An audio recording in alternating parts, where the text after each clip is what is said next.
Alright, dudes. How's everybody doing? Oh, look. Oh, great, mate. Sirius is here. He's kind of a tosser, innit? Kind of a tosser, innit? Anyway. You ate a cookie? What kind, Vin? This is important. Investigator, what's going on? 7. How are you? 8.5 out of 10. You're a bit peckish. Alright, alright.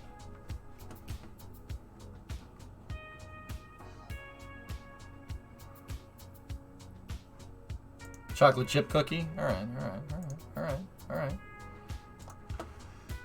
Okay. Alright, let's get rolling. I really wanted to keep working with railroads today, so that's what I'm gonna do. So I think the schedule today is gonna be railroads, and then I have to do a bigger space news today, so we can only. Hello? Hi. I didn't know you were gonna be live. I just wanted to show you. Is this an unboxing stream now? No, not exactly. It could be, but I already took it out of the box. Oh. 1 second.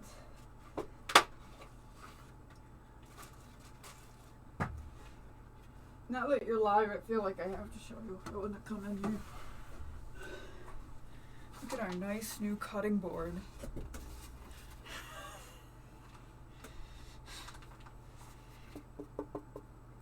Use knives and things on it. It is wood. It is wood. It is Bombay wood. What does that mean? I don't know, I just said Bombay on it.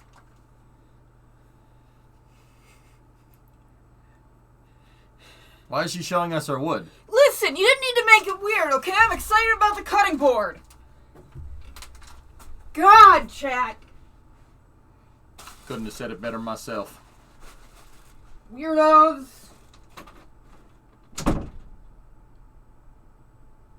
Look what you did. Look what you did!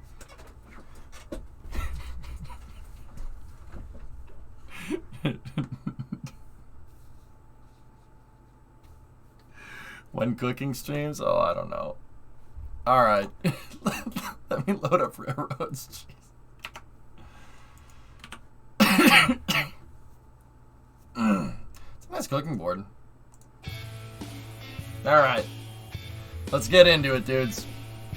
So once again, I was saying, like, we gotta start Space News at like 4 sharp. There's some big, well, it's not big Starship news, but it's something we're gonna wanna talk about. We're gonna want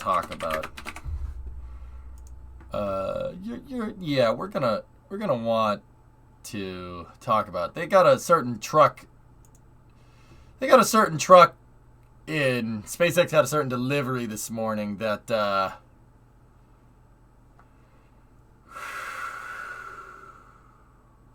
yeah.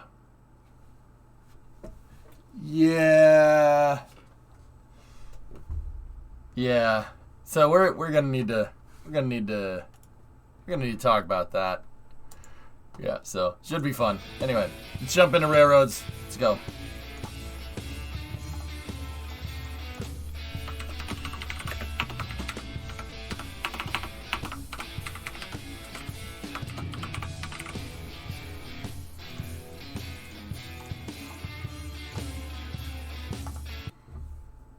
Not fully complete though, still missing the plumbus and actual mounts to mount it to a vehicle. They're probably gonna make the mounts for it here. Either that or they're getting using it for test fitting. Did you see my Twitter link of SLS views? No? Did you see mine? I'm inept when it comes to using Twitter, Flykin. I don't know. People tag me all the time and I never get a notification. I don't know what I mean. I don't know how. I don't know how to use it. I'm serious.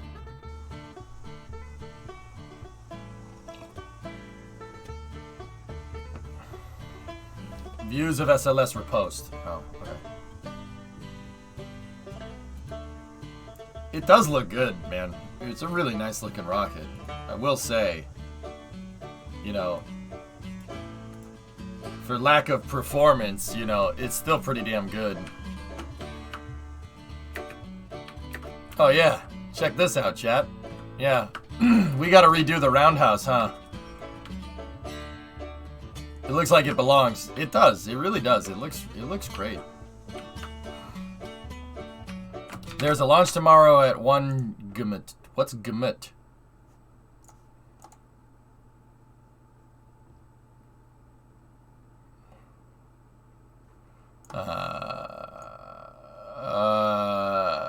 Well, tomorrow's gonna be a long stream, I guess. Oh, man. Yeah. Oh, these are gonna be 2 long streams. Oh, frick.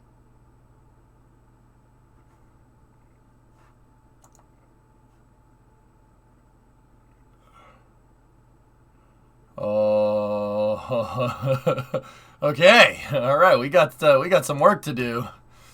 Next couple of days are gonna be a little bit hardcore, huh?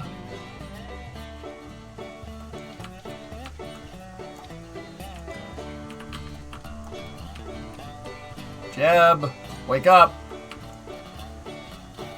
Jeb.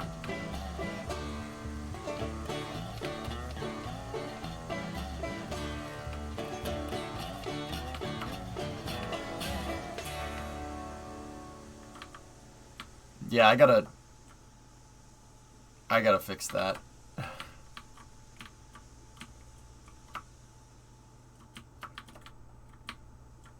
That's not... No, Mikey, no. We actually have to redo some of the roundhouse because I'm not...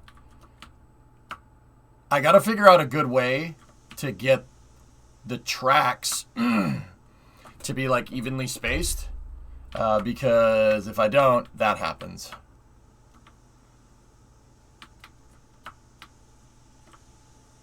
Anyway. Alright, so, where were we? We have 900 bucks. And I honestly think we're just doing some lumber runs today. We need to drop off lumber and boards here because I don't... The other places that they need to be dropped off at is the ore mine and the coal mine, I think. It's a Spinala. Spinala table.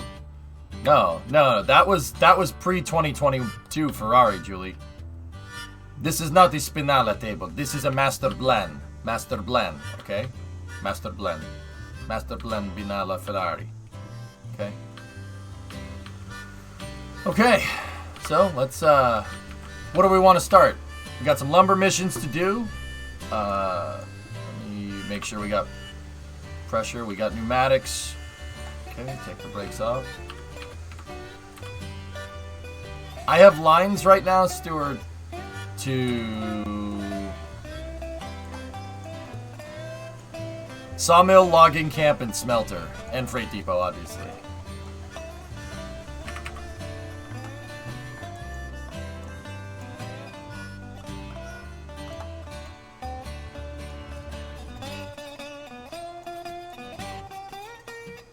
Oh yeah, Ma, I feel better today. Yeah, dude, I soldiered through it yesterday. It hurt. Yeah.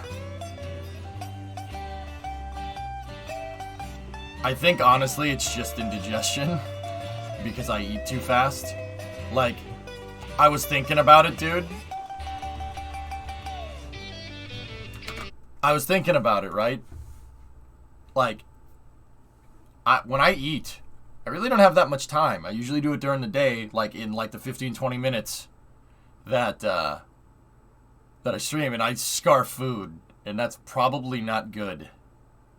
So I'm gonna try just slowing down eating. Either that or I got food poisoning. I don't know. It's one or the other. I'll test it over the next couple of weeks. We'll see what happens. I will test.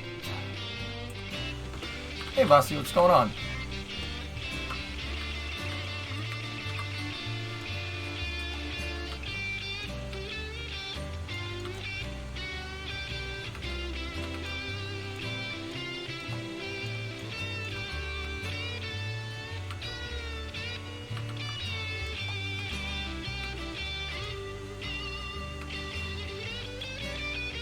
Nope.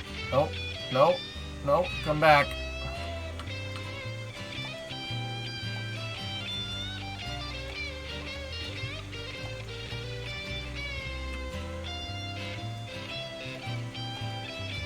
There we go.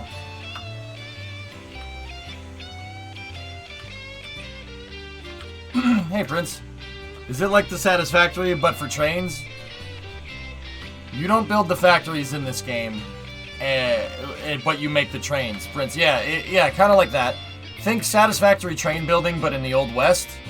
And you don't need to make the factory for the commodities. You have to make the route, though. Yeah, scratches the same itch. The cool thing about this, though, is that the train physics in this are way better than Satisfactory. So, like, grades make a huge difference. You have to know how to drive the steam locomotive, too. Yeah, pretty realistic controls. They're not, like, super the highest fidelity, meaning, like, it's not like the actual train, but it's close. Yeah, pretty good. Are you able to detach the wood car? Yeah, of course, Flykin. Yeah, Yeah, you can detach that. Your progression is upgrades to train tech. Yeah, you buy new cars. You could buy more different cars to move different commodities around. Think like kind of like Transport Fever, Prince. Yeah. My one thing with Railroads Online right now is that track building is a little bit weird to understand. But the devs are working on an update that makes track building kind of more like, actually more like City Skylines, building train tracks in cities, if you ever played that. Not exactly like Satisfactory, but yeah, it's good, man. If you like trains, you're gonna like this game. Like, yeah, so you can get, I have one of these small switcher locomotives, and then I have one of those. Should buy another one soon. But yeah, you can get all kinds of different locomotives and stuff, and these are all real locomotives from the time, from the turn of the century, which is really cool. Yeah, it's pretty fun, but once again, I warn you, track building is super clunky, but they are fixing it.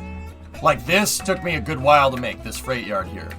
And this, I built the freight yard to be able to be expanded, that's why it's so big. Eureka's looking like the locomotive they used to push the DeLorean in Back to the Future. That's locomotive... Hill Valley 171.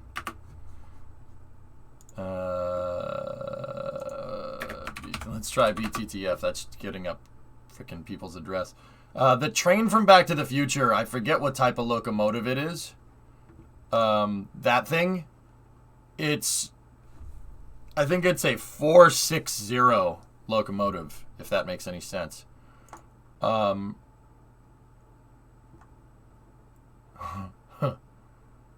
Yeah, GTA is what loaded it up, which is weird. Yeah, see? Hill Valley 131. That's the locomotive. The cool thing is that locomotive is from 1891, and it's in the development roadmap. I forget what type of locomotive it is, though. I don't know why it's GTA, but yeah, Hill Valley 131 is in... That locomotive actually exists still in real life. It's literally 130 years old, which is... It's kind of strange when you think about mechanical equipment like that. But, yeah. That's in the roadmap, dude. So are, like, articulated locomotives and stuff. It's cool. It's a good game. Like, friends, honestly, I wouldn't be playing it if I didn't think the game had potential. That and I love trains, but whatever.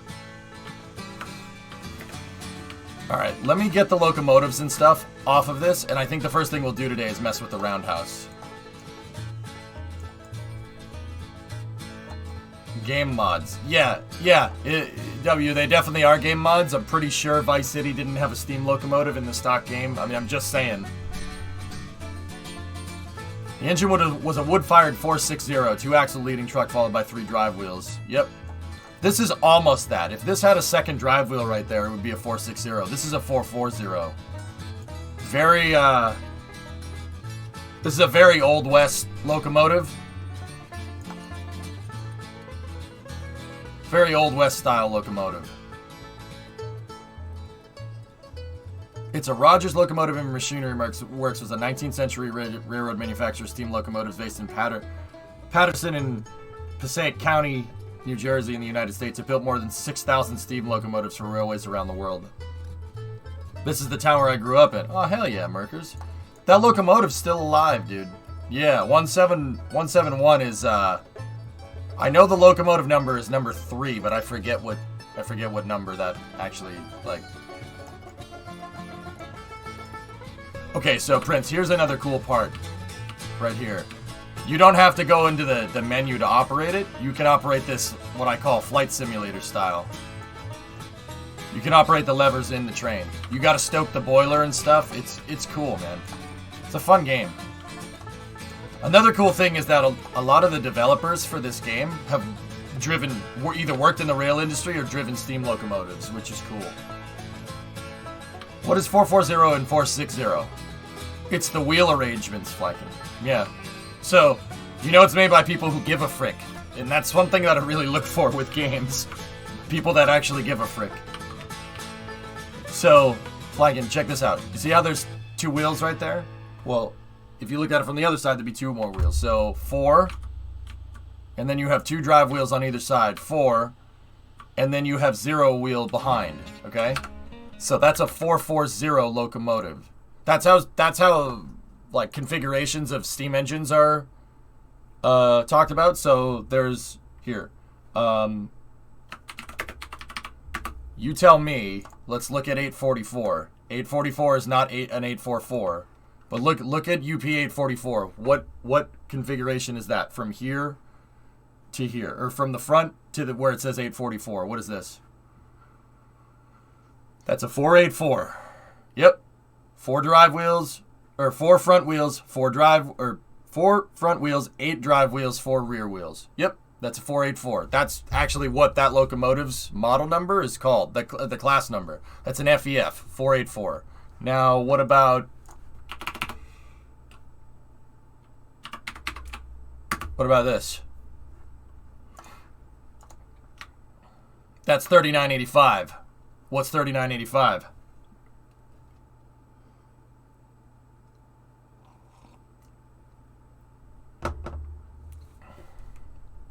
$4664. Bingo. You got it, dude. Yep, it's just identifier numbers for steam engines. That's a 4664. Now, the people that know steam engines would know that this is an articulated locomotive. We talked about this yesterday. Articulated locomotives have the entire front drive assembly. All of this so the front 4 and the front 6 are all on one big drive assembly that's on a kingpin that's right here. So the front can pivot, so it goes around, it articulates so it can go around corners because that's a big locomotive. Yep. There's a huge kingpin that goes right here. And this whole front assembly is on a hinge and the whole front can move. That's what an articulated locomotive does. It's 4-cylinder. 4-cylinder steam locomotive. Yeah, see? 1 on the other side. 2, 1 on the other side. So 1, 2, 3, and 4. That's a 4-cylinder steam locomotive. It's a beast. No, Betsy has no front and no rear guide wheels, so it's just a 040. Mm-hmm. Now here's the Rockstar, my favorite locomotive. I mean, it's a lot of people's favorite locomotive. It's a lot of people's favorite locomotive, let's be real. There's 4014, which is Giga Chad steam engine. Now I'm seeing if we can find a picture from the side. What is that thing?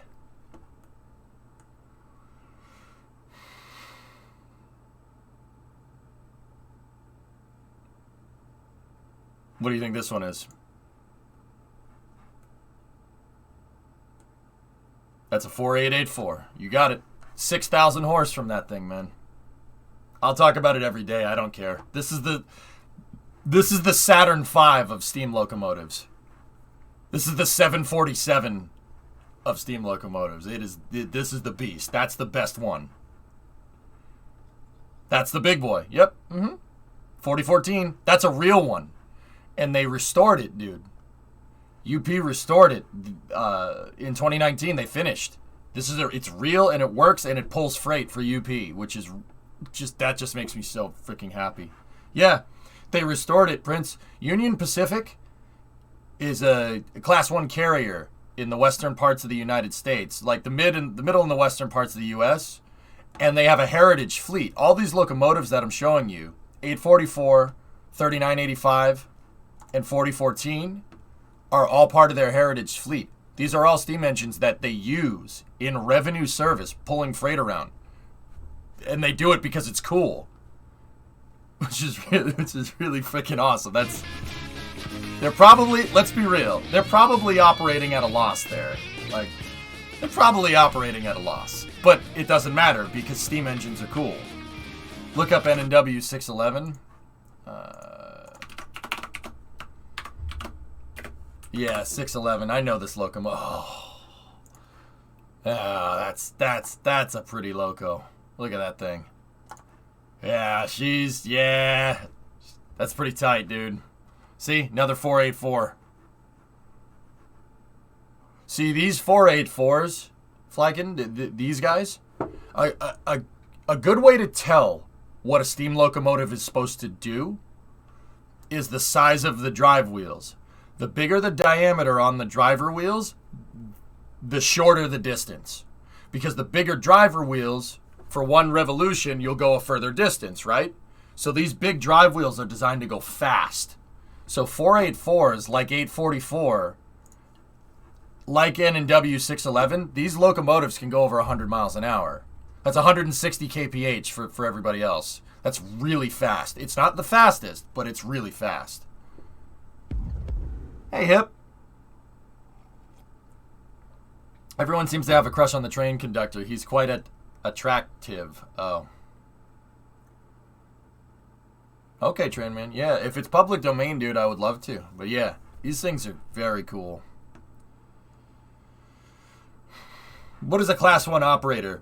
The biggest you can do. We have different classes. There's Class 1, which is like international or national locomotive or national carrier. And then there's Class 2, which is regional, and then there's Class 3, which is short line, if I'm remembering that correctly. I know there's people here that know more about trains that will probably correct me on that. No, Investigator. No, it can drive on regular tracks because it's articulated. Here. Yeah. Here. Here. Actually, a good way to show you... Here. Articulated steam locomotive. So... yeah, there you go. Check that out. That's when they were restoring 4014. Look, the entire front drive assembly is on a pivot. See it right there? It's on a pivot. And it can pivot around a corner. And then the crazier part is that out of that, on that whole front drive assembly, the front four wheels are also on a pivot. That's on a pivot, that's on a pivot. So, yeah, I know. What's up, dog? Heard you like pivots. You can see those are some brake actuators right there. And then there's the suspension for it. It looks like a gun. I mean, Vasya, what this in a gun does is not that far off, to be, like, 100% honest. It's just letting out pressure somewhere. It does kind of look like a big cannon, though, right? Yeah, see, that whole front thing can move, which is really, really impressive. It's a really impressive piece of engineering. Yeah, there's another good picture of one. That's not 4014, but there you go. How you doing? Yeah, that's 3977. That was from the first flight of Big Boys. There are still a bunch of them around, believe it or not. There are a bunch of survivor locomotives. Because nobody wanted to scrap these dang things. Nobody wanted to scrap the Big Boys because they were too cool. Dead serious. So Union Pacific didn't really want to. They wanted to. They gave them all the museums. They didn't scrap them because they were like, these things are too cool.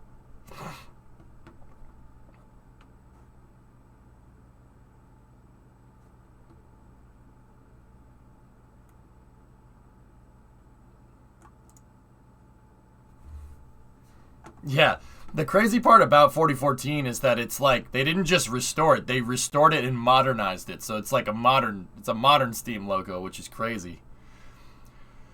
What do you call the entire cylinder? Mike, what do you mean? Like the whole mechanism? I'm not sure. A bogey, maybe? Oh, see, 4014 was at a museum in California, and they picked one that was in California. This was at the Pomona Fairgrounds because it didn't rust because California. It's cool, man. Really cool. Yeah, see, they hauled the locomotive back to they hauled it back to Cheyenne, Wyoming, where they restored it. They have a steam locomotive that's like a roundhouse in Cheyenne, and they actually, like, it's old school. They still fix steam locomotives in there. It's really freaking cool. Like, don't get me wrong, it's nothing compared to like a rocket, but for a train, it's pretty freaking cool. We watched it on stream when they first fired up the boilers for 4014. First time at the time, 60 years almost. Here, check it out. The UP Cheyenne facility has like a roundhouse. It has a roundhouse with all their heritage stuff, which is really cool.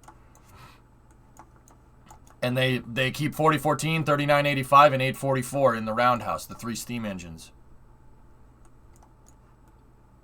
They have all the heritage stuff is sitting there, which is really cool. There's an Alco S1 switcher. Well, the photogrammetry is kind of messing it up. There's another Alco switcher right there. But it has my favorite locomotive of all time is sitting right there.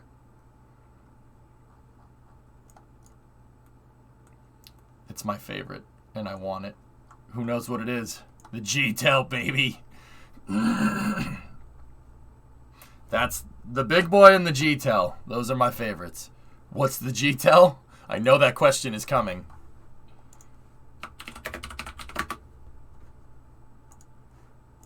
That's the GTEL. Gas turbine electric locomotive. It's a jet engine. There's a jet engine in this freaking thing. Oh, my favorite. Yes. Each wheel and piston assembly is referred to as the engine. So there's a front engine and a rear engine. Yep.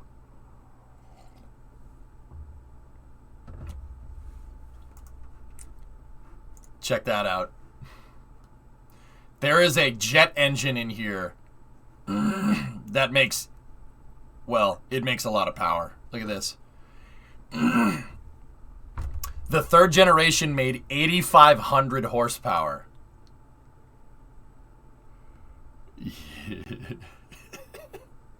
What the hell is in that thing? No, it's really cool.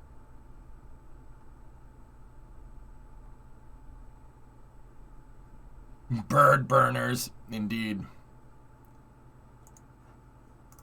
The G-Tel's a beast, man. Jet powered locomotive. Now we're talking, baby. 8,500 horse, man. Look at the tractive effort on the 3rd generation. 944 kilonewtons of tractive effort. That thing is quite literally as powerful as a rocket engine. Yeah. Rocket engine.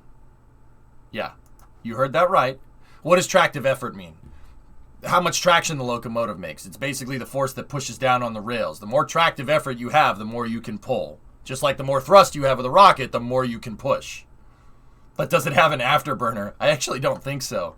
Hell, this thing was burning Bunker C. It burned basically petroleum jelly. I still think we could do something like this nowadays and not have a turbine burning Bunker C. Like if we put a G90 in this with a generator attached to it, took the bypass off, right? And attached it to a generator, I think it would make more power. Do you think it'd be possible to create a nuclear-powered locomotive? Of course. They tried. They tried to do it, dude. TGV-001. I had a poster of that locomotive on my wall, W, when I was young. I had a poster of the TGV and the GTEL. I was a big train nut, dude. Still am. I mean, spaceflight is cooler, but... Okay, the hand car, first of all, I don't know, okay? Just thought it... I don't know. Okay? This is the prototype. Well, that's good to know.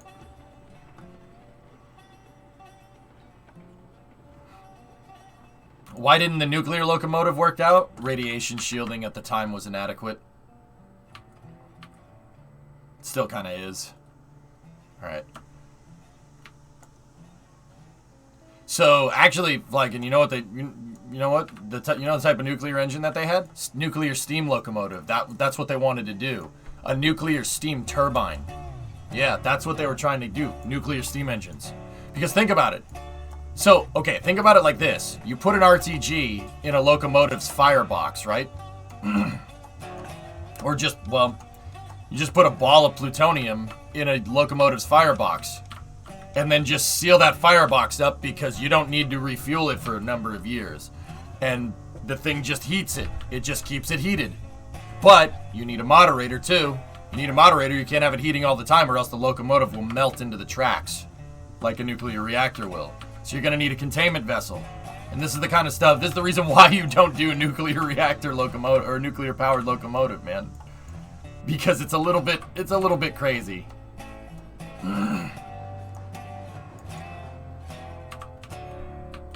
Alright, I'm getting the trains out of here because I want to redo the roundhouse. How much can a train push nowadays? No, Shin, I mean, in the US, dude, I had a guy that drives trains tell me he was pulling a, he once pulled a 32,000 ton freight train, so.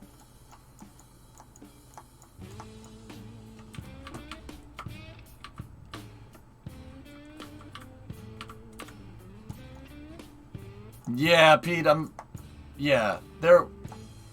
it's a good idea, but it seems like a genius idea when you think about it. And I'm not going to sit here and say that it couldn't be done either. Like, I'm pretty sure we could find a way to make that safe enough, but...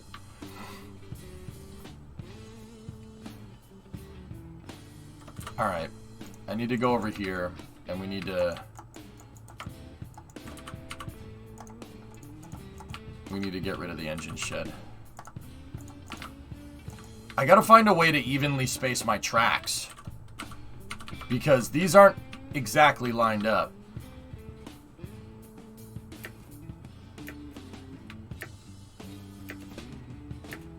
Yeah, nearly. I think there's potential there, and I think we could make it safe enough. I'm serious, but yeah. Wait, TGV-01 was gas turbine? Hold on. No way.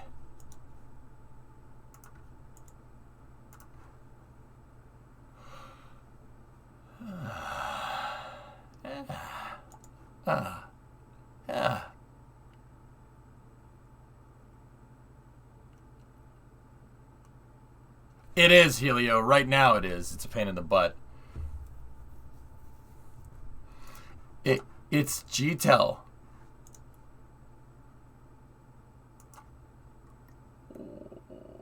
Oh, I like the TGV more now.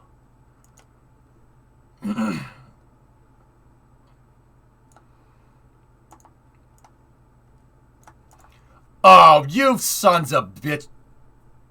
Excuse my language. Oh, that's so cool. Oh.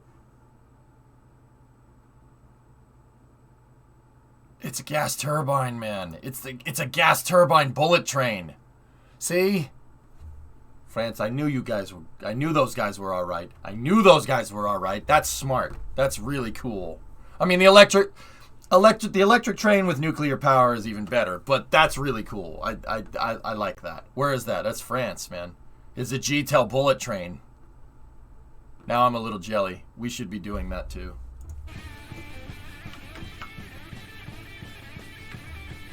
W, that's pretty dope, dude. Yep. turbo liner.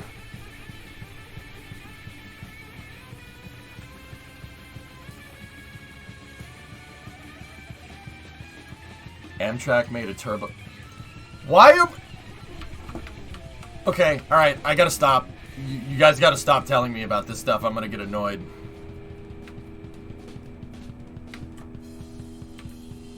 Yeah, it is. Yeah, TGV is bae. It's pretty hot. Hot. All right. It was in service on the Empire service in New York. Oh, that's pretty neat. All right, so Hellfish, 90-degree increments, right?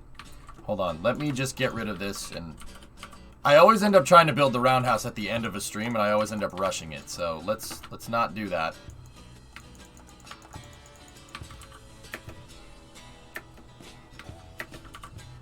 How are we gonna... Okay, so we can get 12, 3, 6, and 9, right? Like, how are we gonna do that after?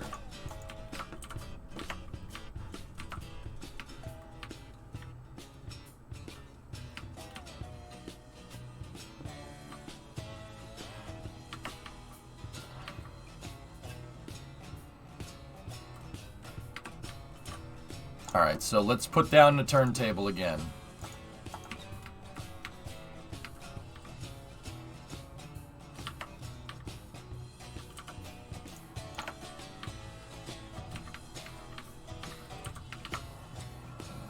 Hot trains. Hot trains. Merry Christmas. Alright, so how about I do this? Alright, this is a good way to get this right. So I'm going to put that there, and then I'm going to get rid of the switch.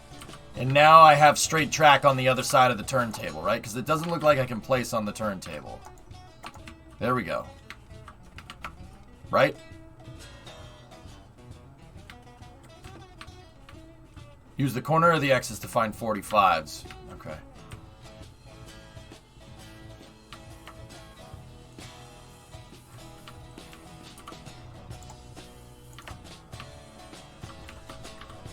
Guys, I could sit there and look at trains with you all day, but remember, we have a kind of short on time today. Alright, so we know that that's perfectly straight, right? But we're not... Everything is different lengths here, so we're not exactly aligned. So my solution before was to... You make groundwork like this, at this height, and then...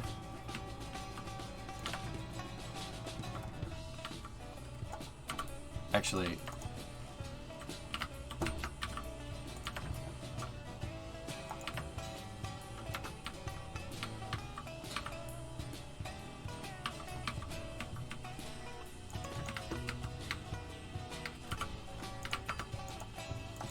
Alright, we are perfectly aligned there. That is...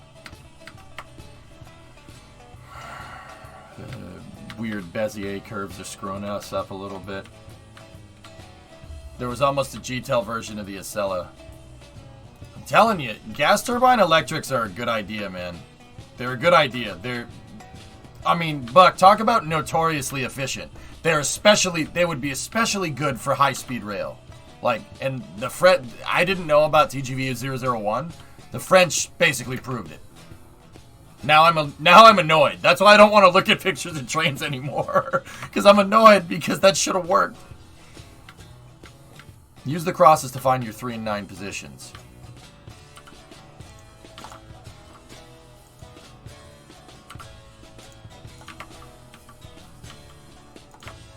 I'm not sure the spacing is going to be right, bud.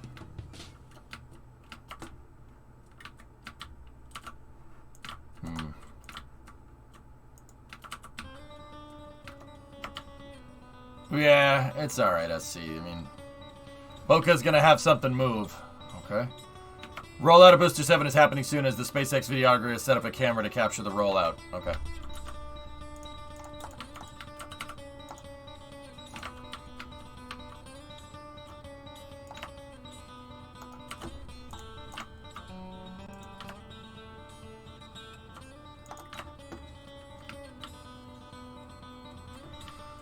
Okay.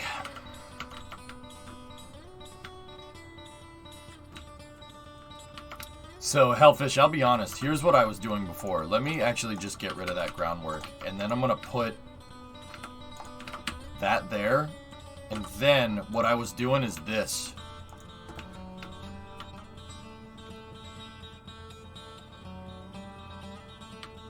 See, last might work. Can't you use the intersection thing and then you can make the rails out to the four sides? Set the center? Well, it's not the right length here.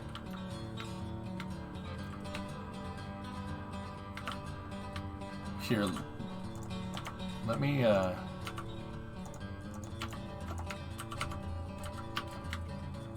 the switch bent down. We can't do that either. Damn. I was thinking about a deep dive into trains. Where should you start? What do you want to know? Well, in part, it's like spaceflight. It depends on what you want to know. You want to just know how a train works?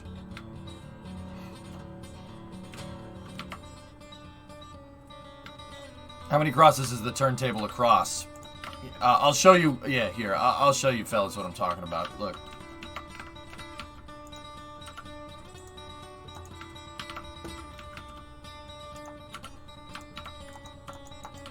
Because this thing isn't an exact amount of x's across. Basically, it's not a multiple of 12. This isn't going to work. I'll show you what I mean.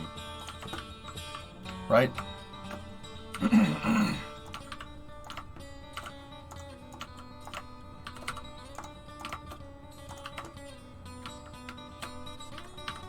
See what I'm talking about? That's why this is going to be a little bit difficult.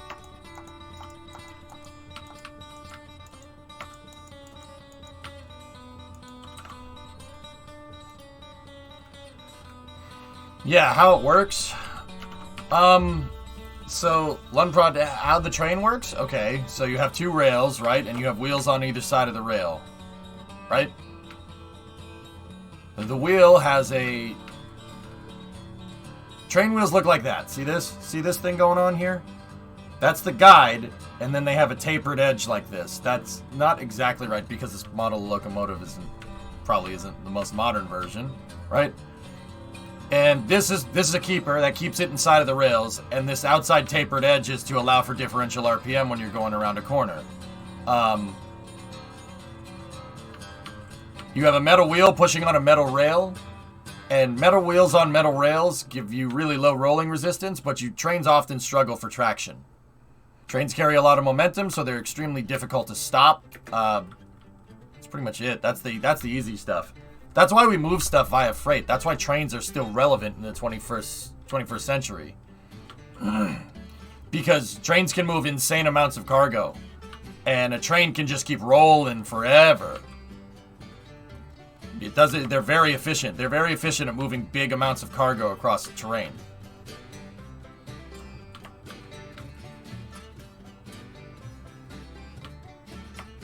You can maybe use the turntables. Well, there's nothing to latch the turntable in certain positions.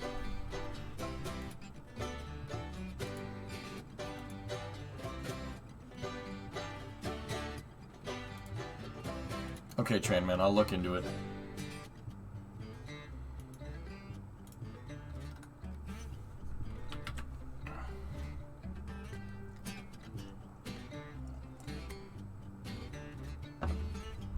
Serious, try again. Try again. So what I was thinking, guys, is we could use the switch. But what I would need to do is find a way to... okay, hold on. So, alright.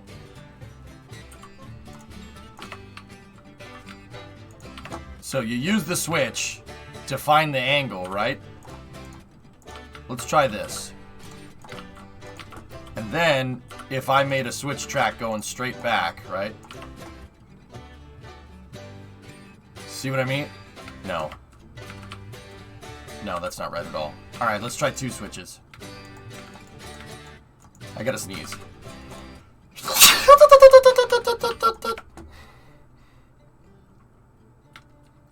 What's the inside diameter size in the crosses? The inside diameter of a cross.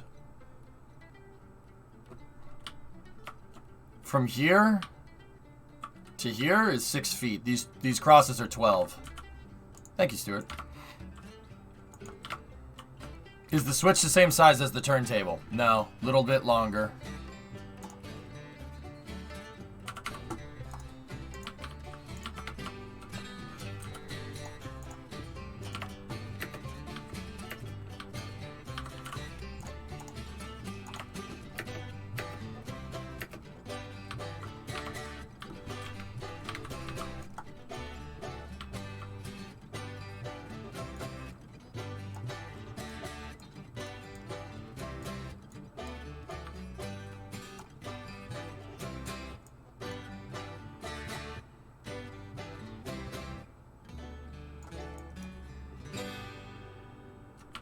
Nope.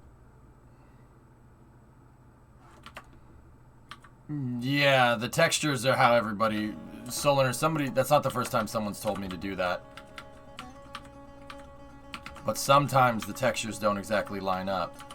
Alright, that's not gonna work, so...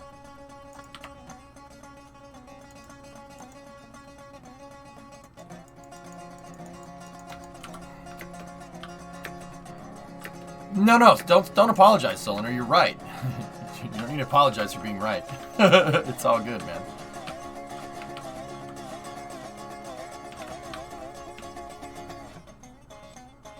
If the texture is evenly spaced, well, let's count it.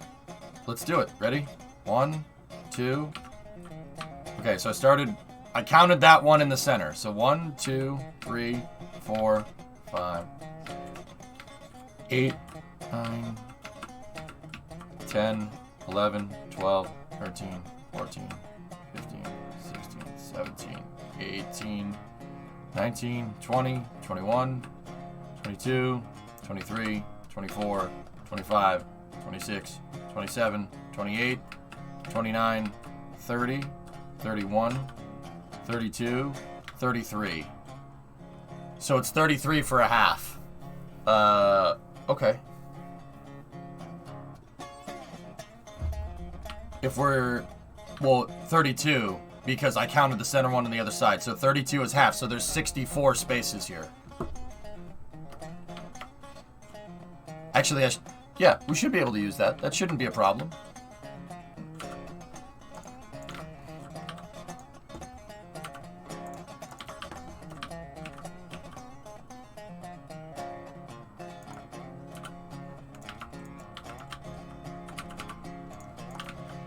Now, Wolf, I think we got it. I think Solinar is right. I think counting the textures is probably the right move. So we have 32. That's actually a nice round number. That's really easy. Because whoever modeled this probably picked a nice even number to model it. So...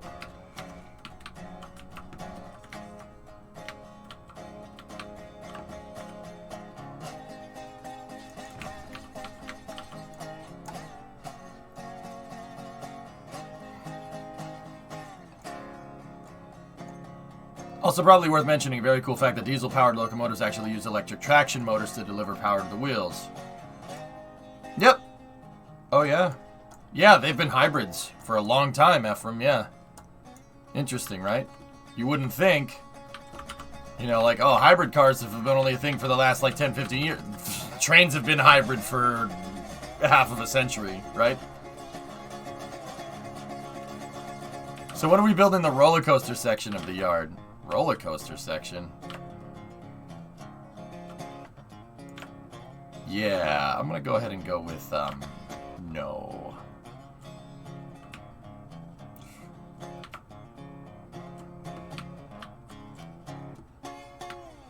So, all right, what would be a nice even space?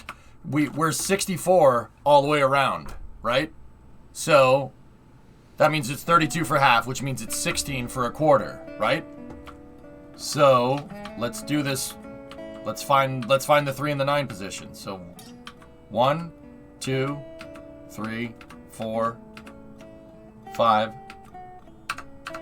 Oh, come on now. 1, 2, 3, 4, 5, 6, 7, 8, 9, 10, 11, 12, 13, 14, 15, 16.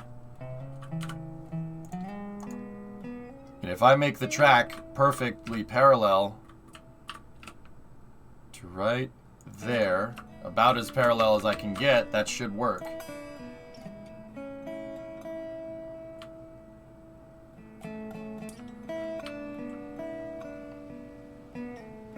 How long does it take to make a 360-degree turn and just divide in the time for the perfect angles? I think the texture is probably the right way to go, Verigord. That way could probably work too.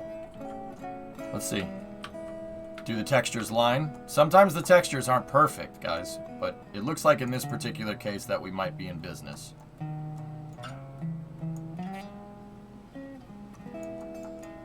And lucky for us, that is exactly what's going on.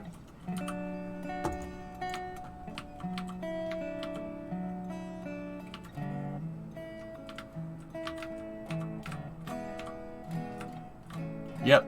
Okay. Textures. Solinar, you're right. The texture is the right way to do it. You're correct. You convinced me, man.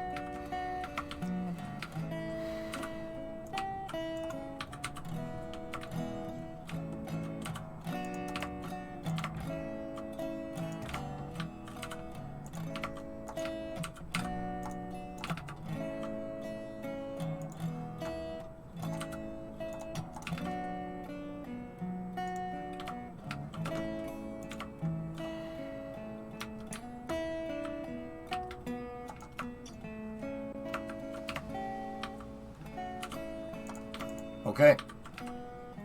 So this segment over here, that one's going to obviously stay short. I'm probably going to end up putting the hand cart right here, just in case I need it. And then this segment, I'm not sure. So what I'll do in the meantime, actually, you know what? What we'll do is just we'll mark it with the X's, and then we'll figure out what tracks we want to place. So now I should be able to get the quarter positions here, or, well, eighth. It would be an eighth, right? Because that's the quarter position. That's a quarter of the way around. So if we go 1, 2, 3, 4, 5, 6, 7, 8.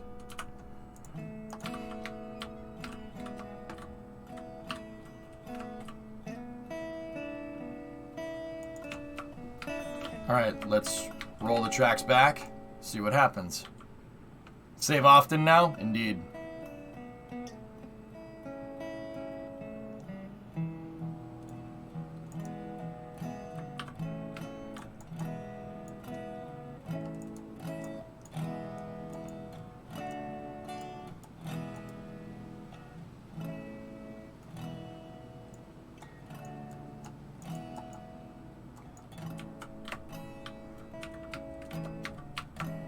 The texture, man.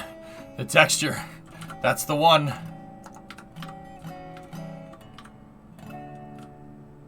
That's the way you do it. You use the textures on the damn turntable.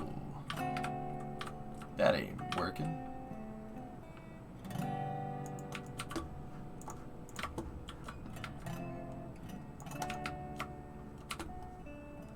That's the way you do it.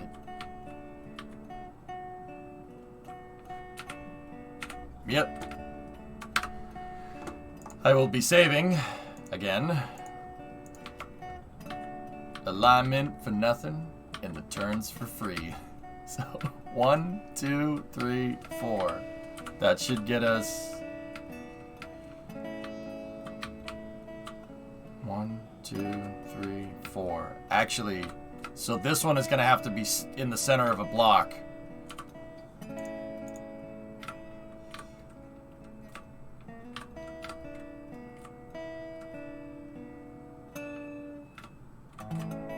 Maybe get a Betsy on your little short line. Get a Eureka on yours. We got to move these lumber and timbers. Custom I-beam delivery.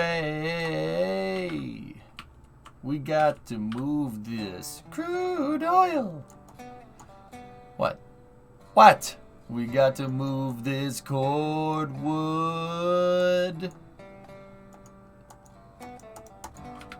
Yep. Bingo. That ain't work. That's the way you do it.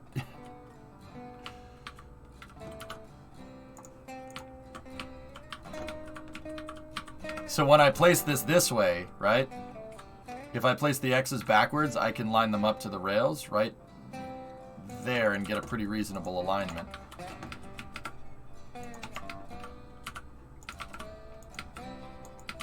Score. Oh, this is gonna look so much cooler. Don't quit the day job for singing. Hey, I have to keep it down because Primo's working.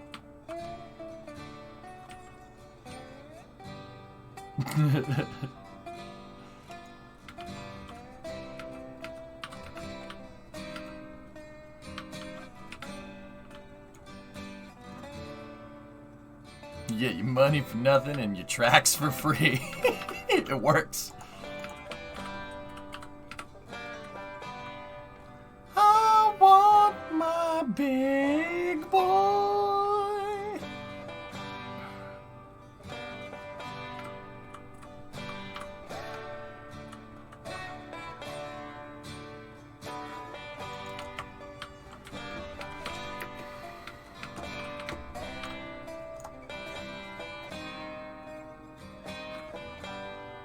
Betsy is my switcher locomotive. I want my 484. Ha ha ha ha! It works. That works. Pete, that works, man. It works good.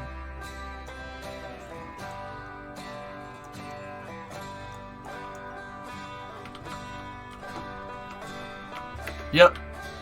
Textures. The textures are how you do it. The textures, Mason, what do they mean? I can't freaking remember. So, I'm probably not going to use all of these here, but I figure it'd be better to just mark them, you know, because reasons.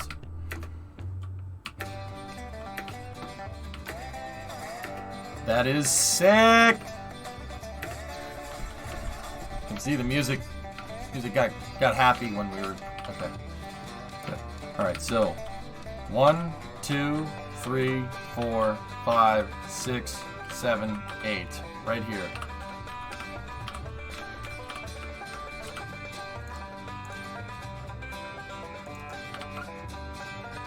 Did you know that the phrase "I want my MTV" on the original record by Sting is by Sting, and he has 50% of the money from that? The royalties, yep. Yep. Yeah, dude, I did know that. It's a good song. I mean, I'm not the biggest Dire Straits fan, but that's a good tune, man.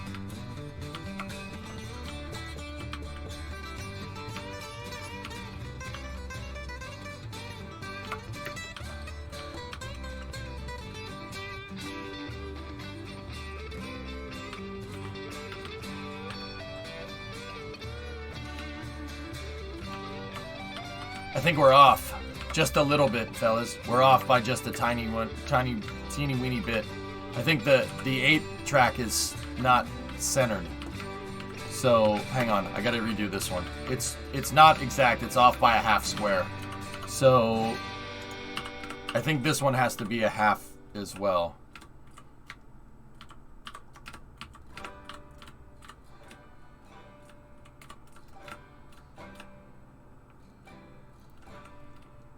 Yeah. Dish, you know, you get your money for nothing and your tracks for free. You know who wrote that? Rockefeller. Money for nothing and your tracks for free. Yeah, see? Okay, I was off by just a little bit.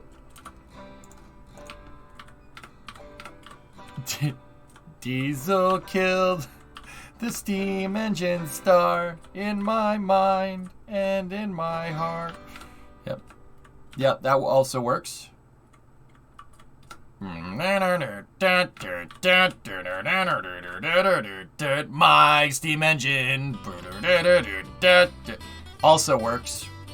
Why does this work so well? Why is this happening?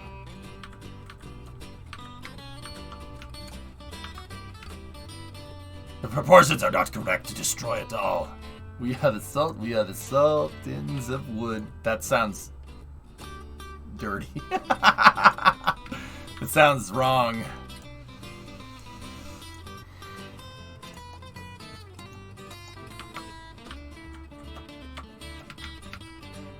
Yep.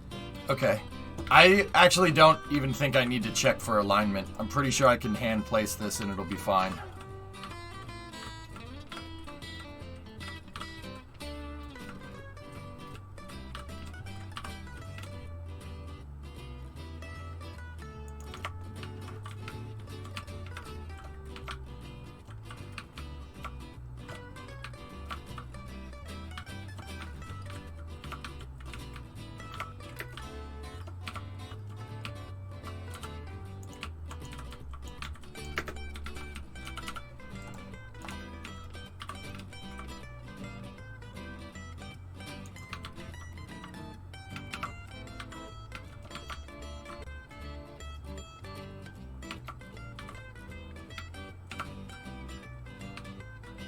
Something isn't right.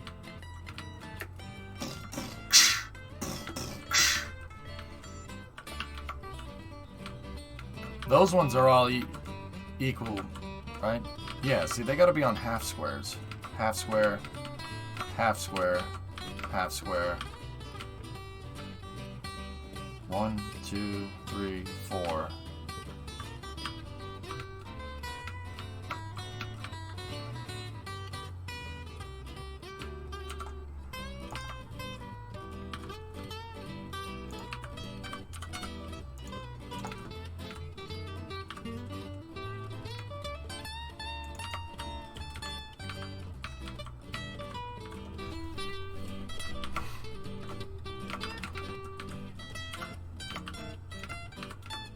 Wait, that means that this one at the 8th position needs to be on a...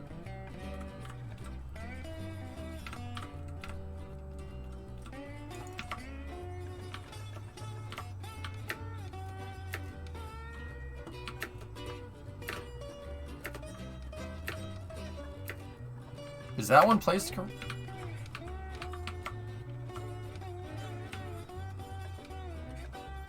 Huh.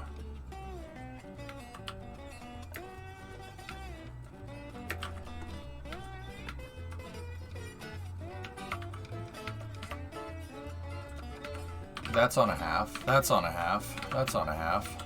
That's at the perfect 3 position. Huh.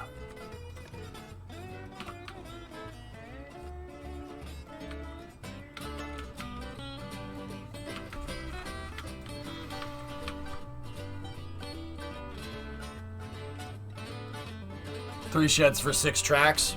Yeah, what I was thinking is we could have 2 tracks going off, and then one of them can curve, and they can both go into the shed. Have you played this yet? Automation? Yeah, of course. Yeah, S, how did you not know about automation? Yeah, you could take the cars and put them in Beam. How'd you not know about this? You've watched me play that game before.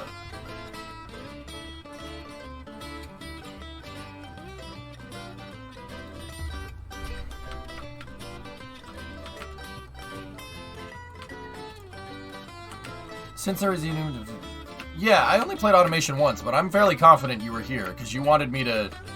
I was making a 440, and you were like, no, build something ridiculous. Make a V27 or something. You wanted me to make like a Merlin engine or something. You were here. What?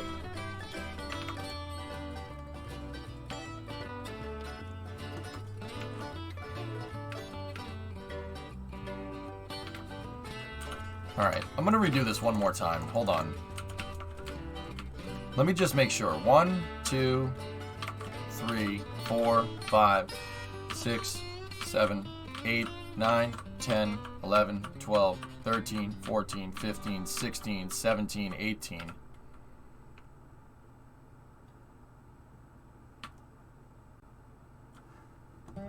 Am I dumb?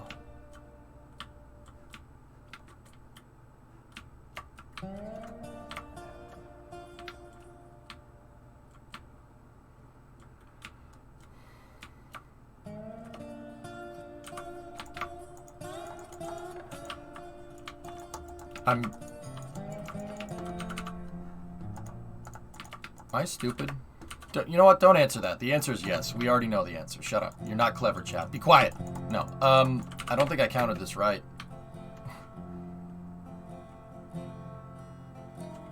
Have you seen my link to a picture? It can inspire you to evenly distribute the tracks. Eh? No, nearly I haven't. When are you going to play automation again? Oh, I don't know. S, what I did in automation, I literally made a 440 big block. I made a Chrysler 440. So it's a Chrysler RB engine. And now that I said RB engine, all the JDM guys went, what? What? What? Huh? What? Just to see how accurate the game is. And I literally copied a 440 spec. I copied a 440 to exact spec, and it made the exact same amount of power, which was actually really cool. If a link is permitted, of course, nearly. Yeah, all the RB26, yeah. I tried doing that nearly with the X's before, and it didn't work exactly right. It doesn't exactly line up.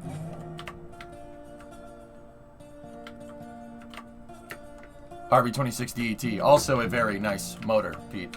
A Chrysler RB engine stands for raised. It's the raised block, which is the internal designation for Chrysler's big block.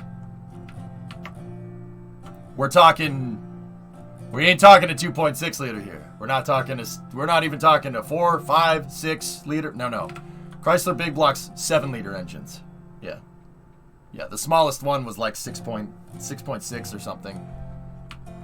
Yeah, the biggest one, the 440, was 7.4 liters. Because, frick you. Big block. Great for towing. Yeah.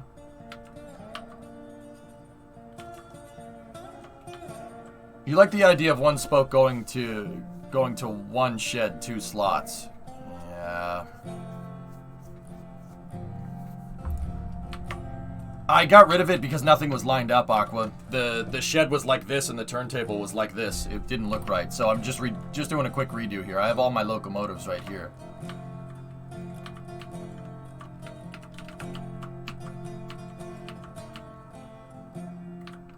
Okay. That's half. Let me count this. Hold on. Right? Are we 90 degrees to the track? You know what? Here. We'll check it. We'll check it just to be sure. I don't think I put rails on the 90 before. Yeah, we did. Okay. That's 90 degrees. Almost exact.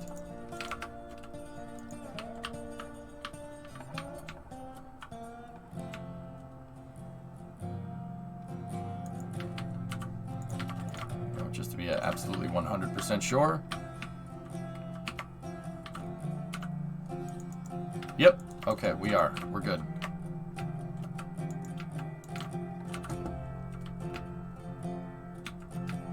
Alright, so now let me count that. 1, 2, 3, 4, 5, 6, 7, 8, 9, 10, 11, 12, 13, 14, 15, 16. That's right. You don't count that one because I started with this one over there. So it's 16 and then place. So that means this would be, if we wanted to get the 8th, right, it would be 8 and then place. So 1, 2, 3, 4, 5, 6, 7, 8, right there. The 9th one would be the center. And now I lost it. 1, 2, 3, 4, 5, 6, 7, 8, 9, right there.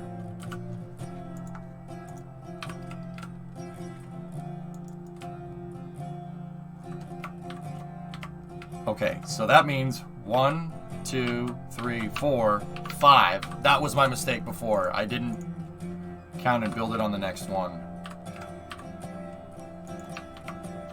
So now 1, 2, 3, 4, 5. There we go. All right, cool. We got it.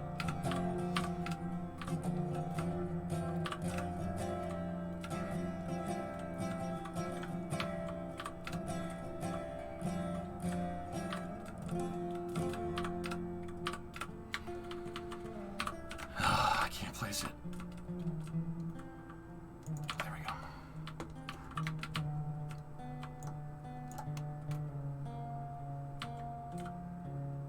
Yeah, it's hard finding the center point on it.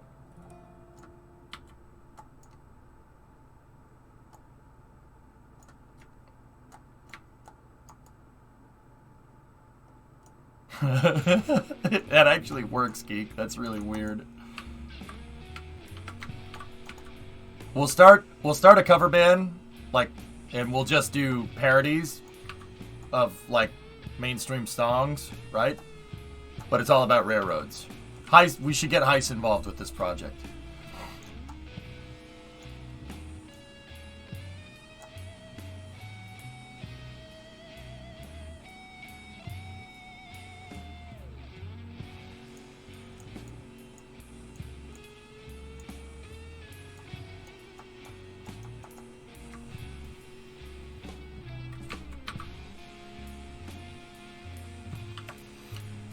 Eric and the Johnsons.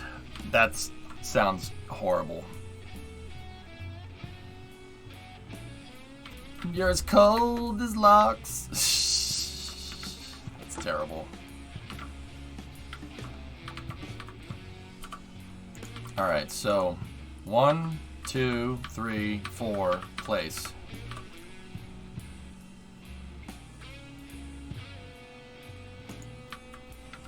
One, 2, 3, 4, place it.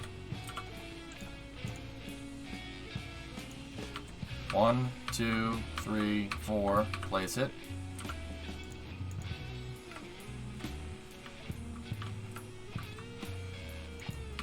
One, 2, 3, 4, place it.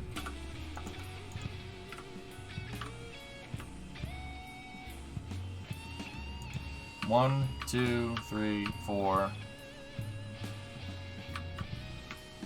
Alright. You know what? Let's start off with a hemisphere of these. I can always place more.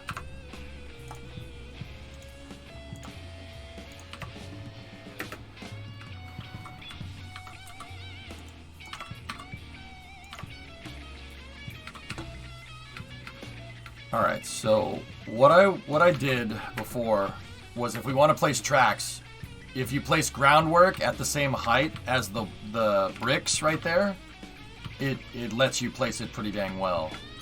And then we need facilities on top of that.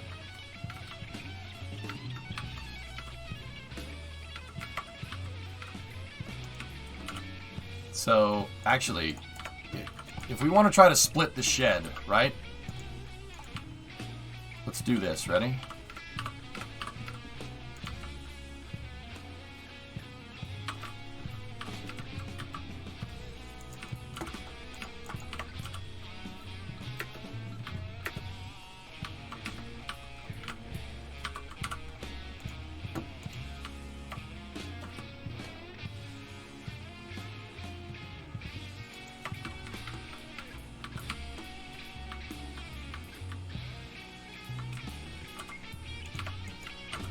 A symmetrical split? Yeah, exactly, J-Speed. I'm kind of with you on that one.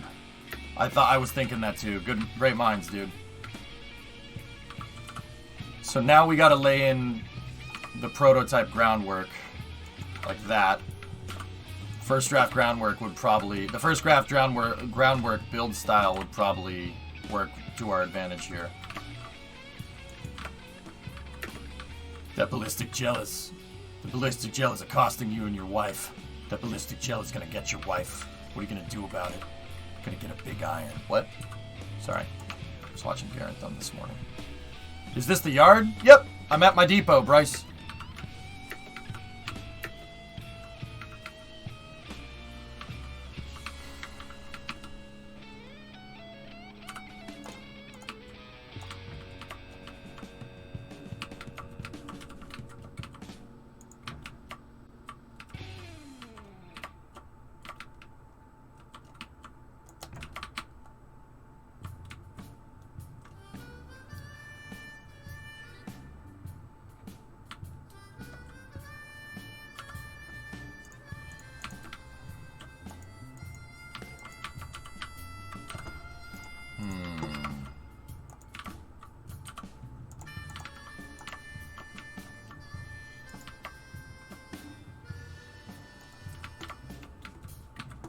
The S is for socks.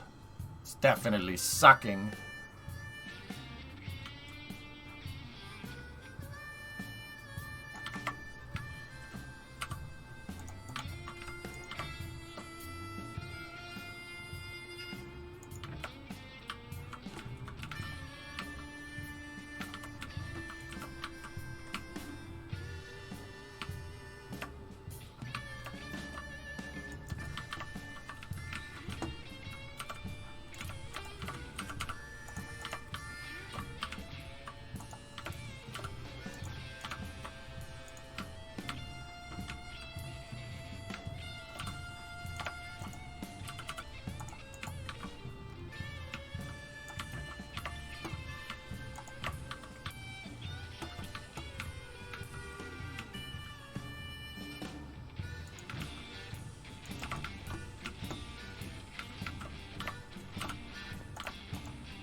Alright, so I really need this to be straight for like a second here. Like right there. And then she gonna need to turn.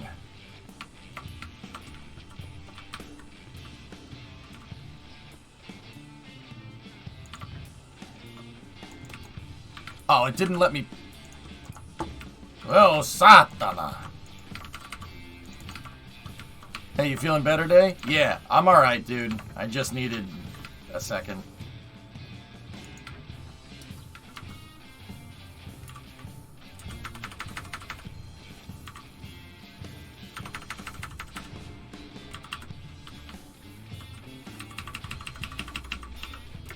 Yesterday hurt, man. I was not really feeling well at all. But it's okay. Thank you for asking. I'm alright.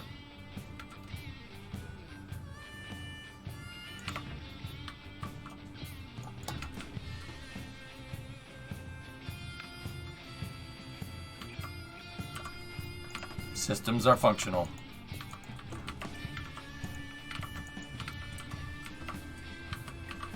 Gonna have, yep, to put it in DOS terms, we're gonna have to use the Mark I eyeball.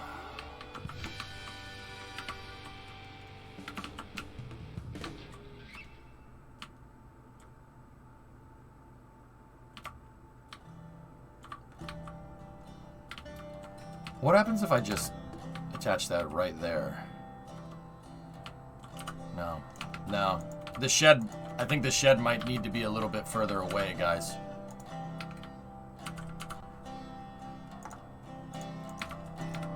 To make these corners not look like Dookie. So,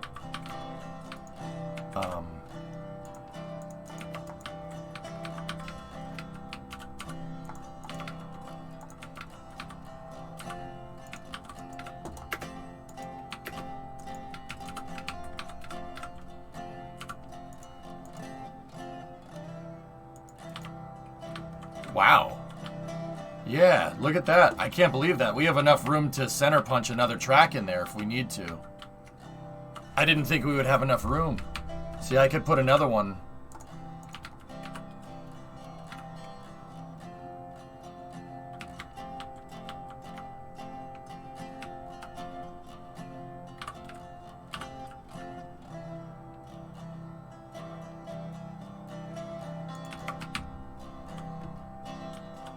Oh, wow. We could really pile this in there, huh?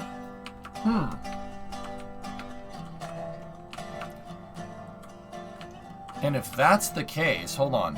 Hold on a second. Get rid of the groundwork. Get rid of the proto-groundwork. Get rid of the proto-molecule ground. Wait, what? Wait, does that work over here, too? Yeah, it does. Wow, you can really... J-Speed, it'll be easier to make a, like, non-symmetrical. Has the wet dress happened? No. The third. NASA isn't going to stream it because ITAR. Not making that up.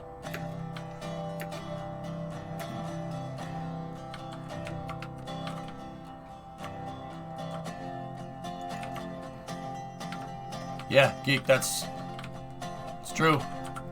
NASA doesn't want to stream the wet dress rehearsal comm loops because of ITAR, which is... Yeah. Yeah. People aren't happy.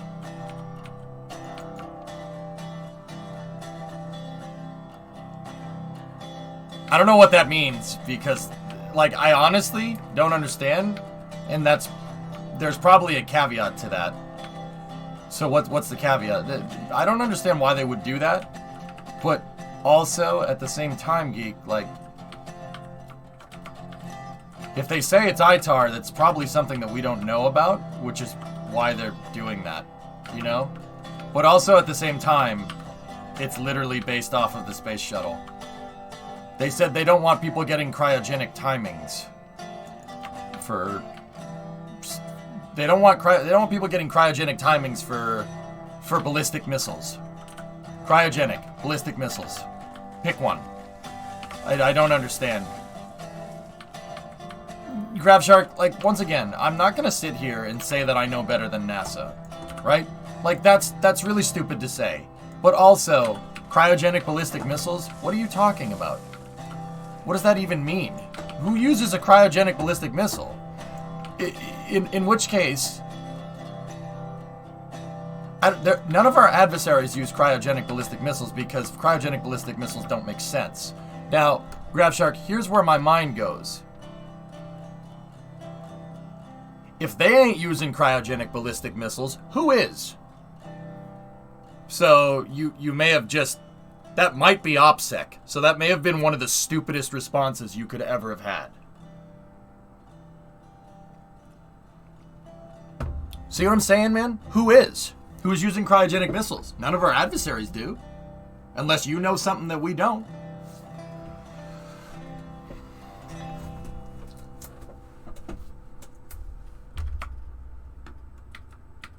So, who's using cryo? Very interesting. Are we using cryo? That's where my mind goes. Are we doing that? That's what I mean, Crash.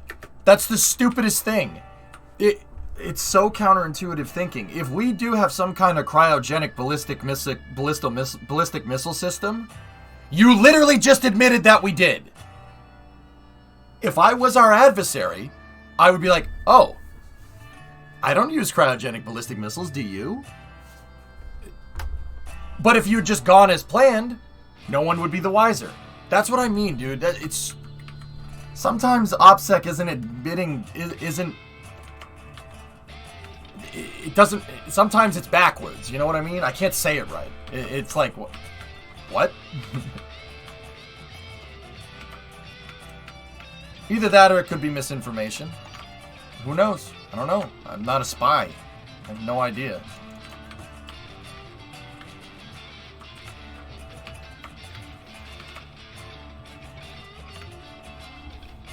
Yeah, exactly, Snib, right? In which case, why is NASA doing that?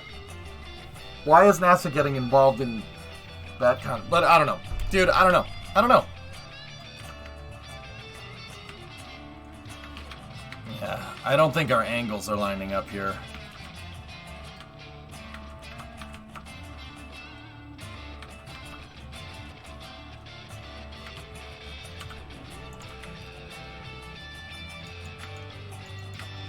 I don't know, this ain't no Tom Clancy novel, you know what I'm saying?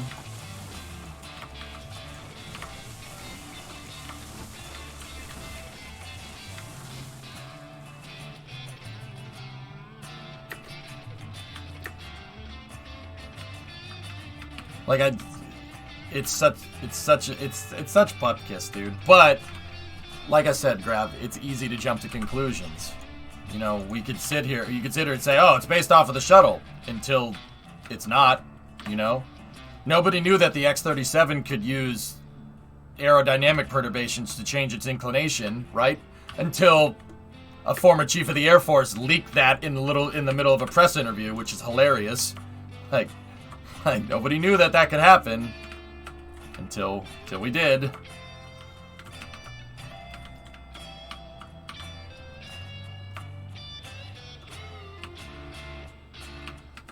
It's a mat with different conclusions that you can jump to.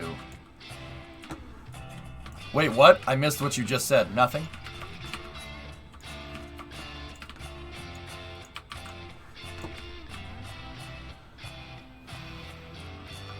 I still think the answer is that Ginormous copped out. If it was actually ITAR concerns with cryogenic timings, they'd stop literally every launch provider from showing that information on live casts. Yep.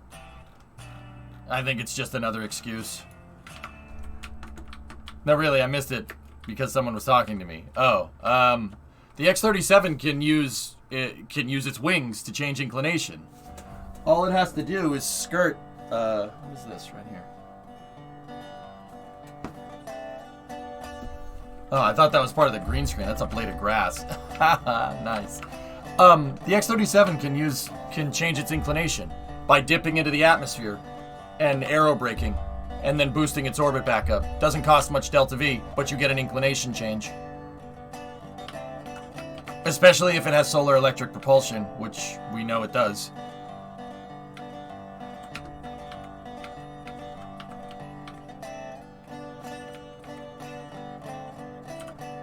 Yeah, yeah. Good times.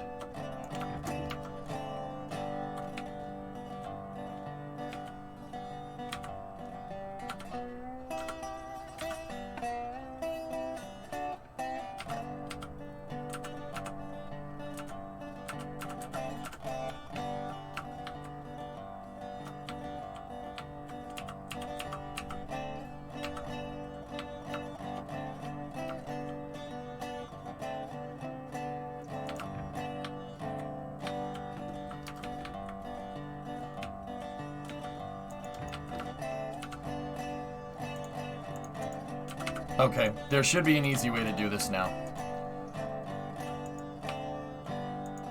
I think I got the right way to make this happen. So let's go right there. And let's go one off right there. And now which tracks are we going to have line up to this? I just heard Elon's playing Elden Ring. Yep. Yeah, he is. Should you standardize how far your shed out is for future sheds? I gotta come up with a track design that looks nice, and then I will.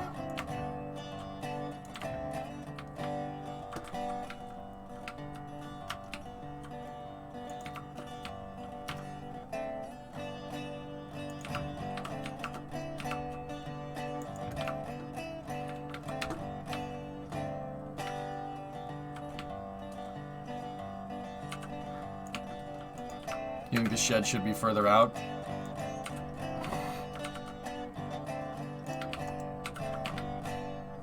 Like, how far should we be out from the turntable, guys? I think we're okay.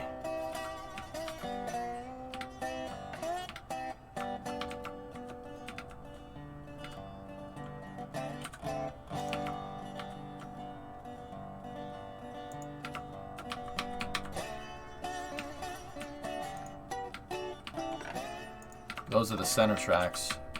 That's what we're working with right now.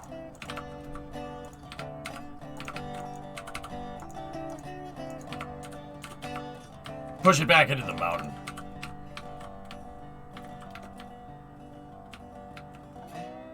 See, those angles are too much. The rails would have to come back in. It would end up looking like a heart.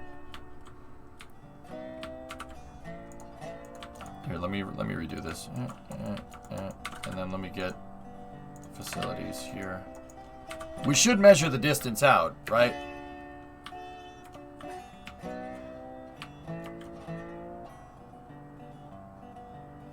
Yeah, nearly. No, I know.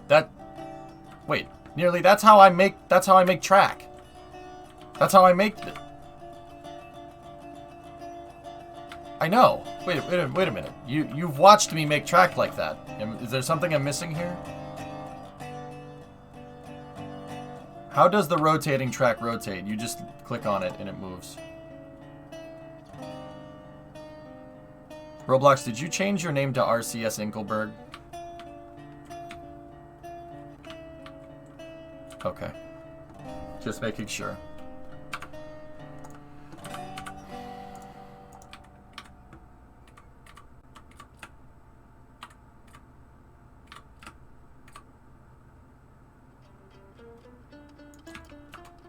I was wondering when you noticed. Yep, okay.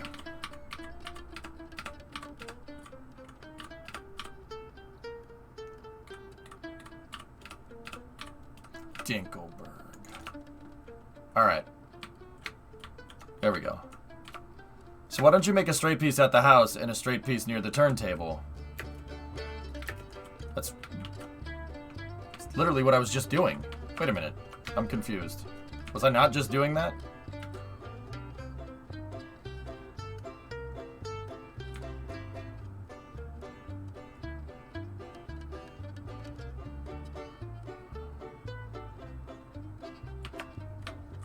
Because, wait, why don't it, I mean, that kind of defeats the point of having a... You guys make my face hurt sometimes.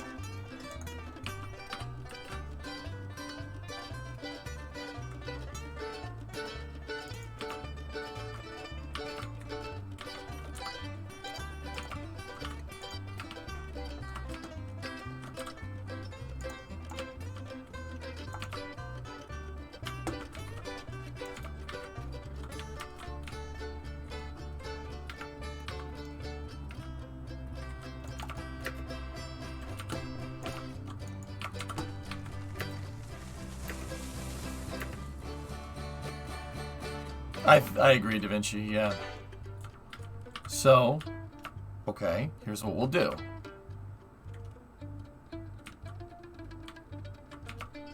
I think we'll use the tighter angles. I think that's fine. So, all right, let's measure, that's 3, 4, and 5. 5 out. Now, give me the facilities, give me the engine shed.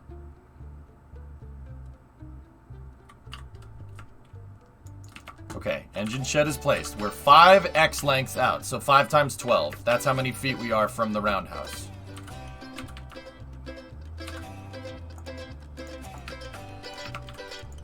Get rid of that, get rid of that, get rid of that, get rid of that, get rid of that. So you guys want... How about I do this? Ready?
I see what... Okay, I get it. I know what you guys want. This needs to go back. It needs to go back a little bit more. All right. So we were 5 switches out. Let's try 6. Let's try for 6. I know this looks ridiculous at this point. Just bear with me. So that's 2, 3, 4, 5. That's where we were. And 6. Right? So now let's put the facility in.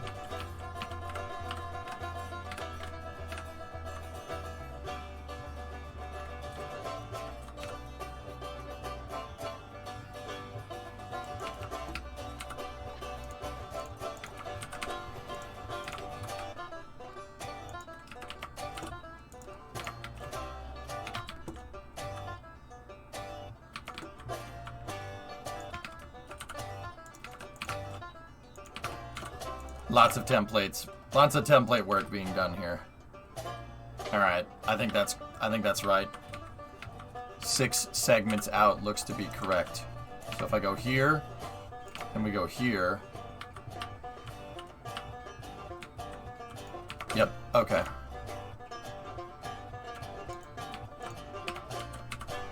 I just gotta put more groundwork in.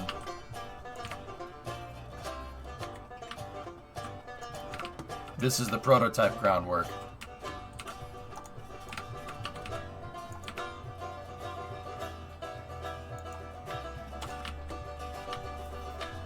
Binkelberg. 6 segments out looks good.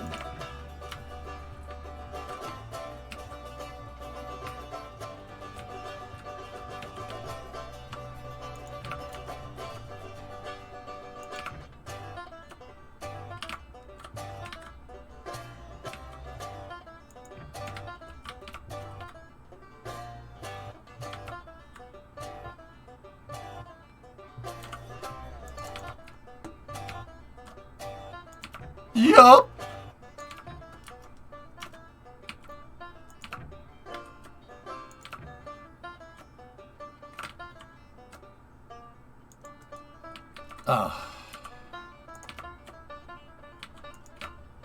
Didn't get all of it.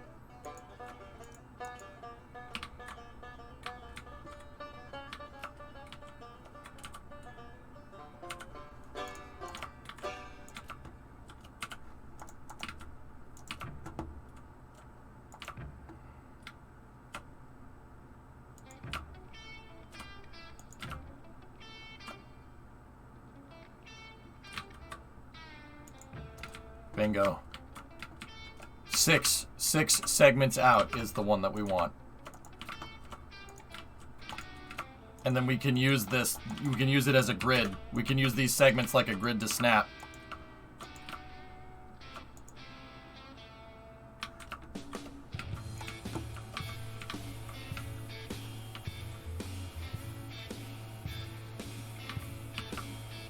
Damn it.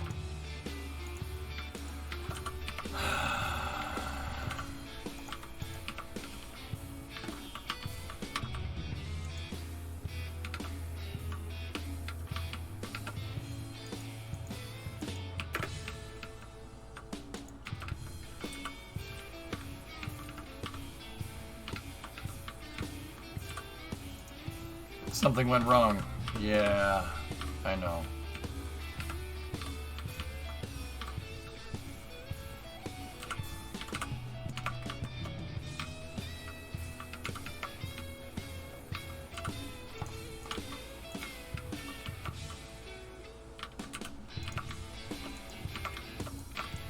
Don't worry. Once we get the workflow down, it'll be fine. This will be really easy to do.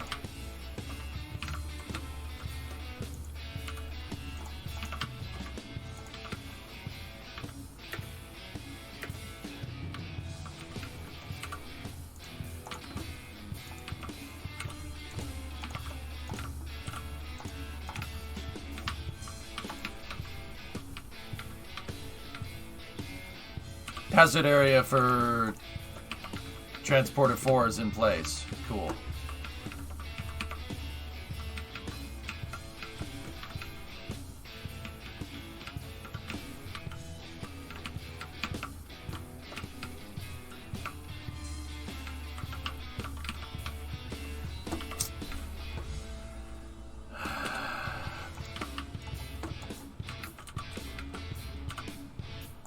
Alright, hold on. It's really hard to place, like, to figure out what I need to place and what I don't.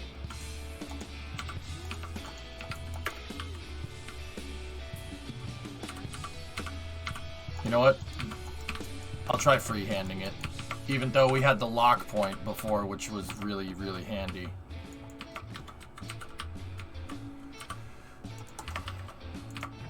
One, two.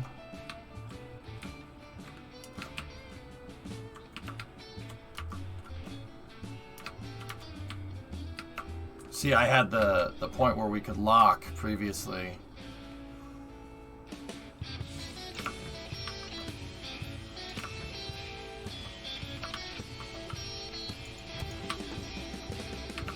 Good enough. All right, Soliner. Thanks for your help, man.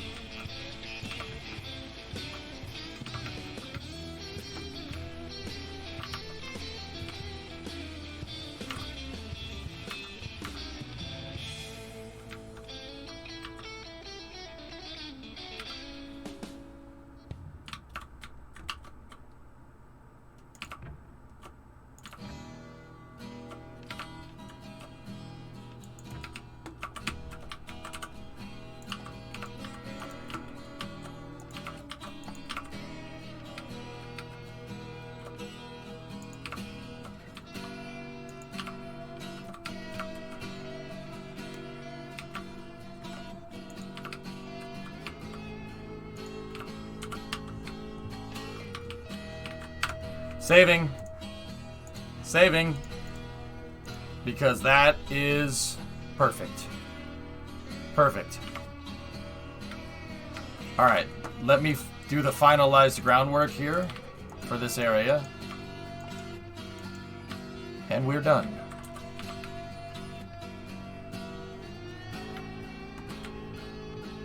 Yeah, nearly. I got you.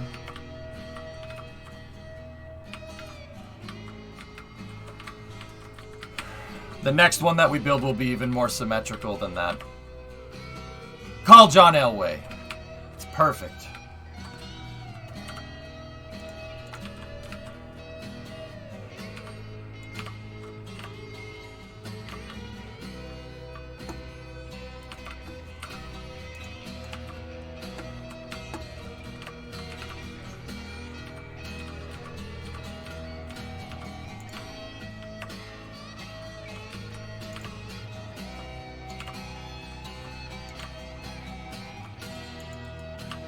Oh, what? Why doesn't it like snapping at the end there? It's very strange.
It's very discouraging.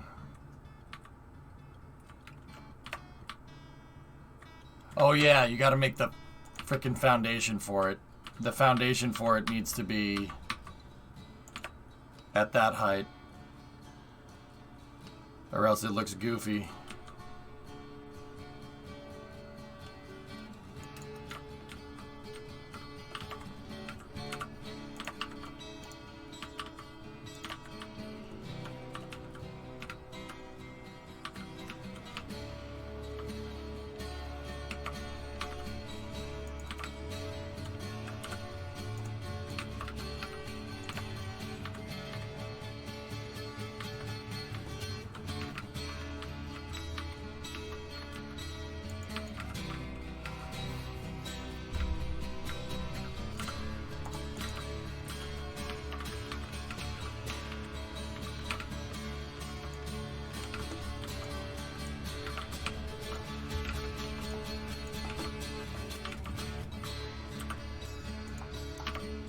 Let's see if we can constant grade off of this, and will that clip into the... Oh no, it won't. Okay, I got an idea. So we don't have that.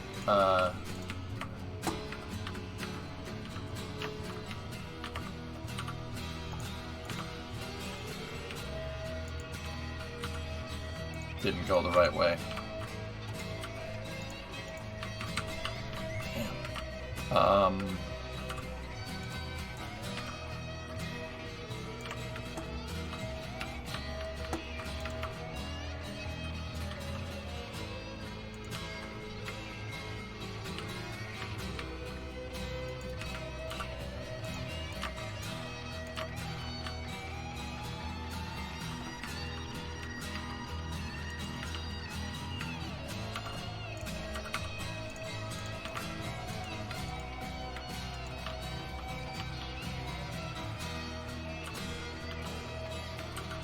There we go. It won't look like it's, you know, floating. MV Bob is heading to the Transporter 4 recovery site to act as the ferrying ship and the drone ship.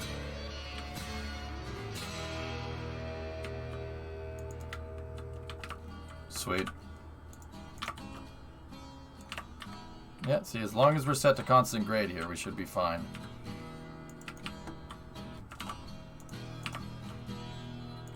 And this shouldn't show up on the inside of the shed either.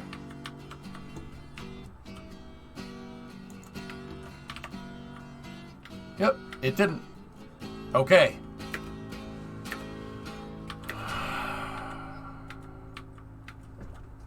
Good.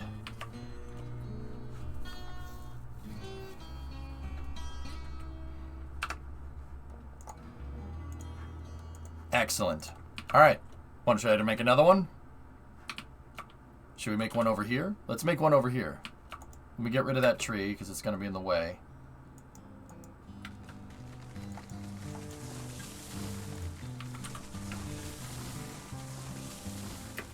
Two hours down. Well, some of it was talking about space, so it's fine. It's fine. Never happened. It's false. Fiction. We made it up. No, you're wrong. Okay, so I have that. Now we need to make that into an X, right? And then we're gonna need the other track for the next part of the shed. It needs to be right there. That's the second track for the shed. Right. Actually, you know what? Yeah, we can just dump that for a second.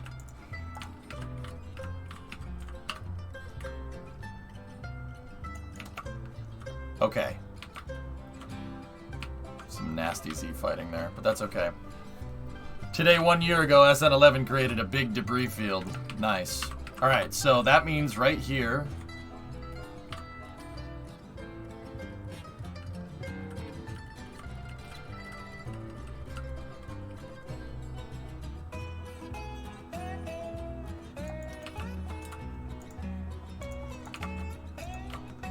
Okay, 2, 3, 4, 5, 6.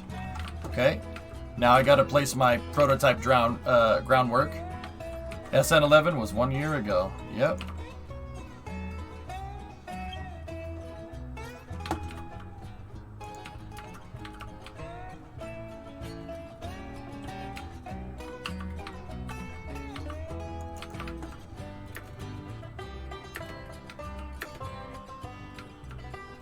Wait. 1, 2, 3, 4, 5, 6.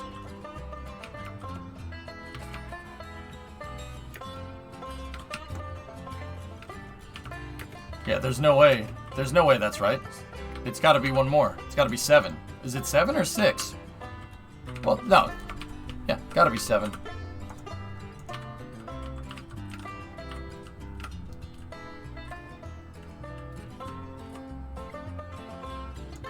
Well, if that's the case, Ma, then what the heck? How did... It's got to be 7, man. I must have not counted it right. I must have counted 6 after the first one. That's the only thing, because that's right. I know that's correct.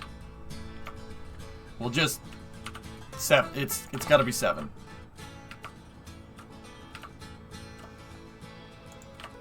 It's got to be.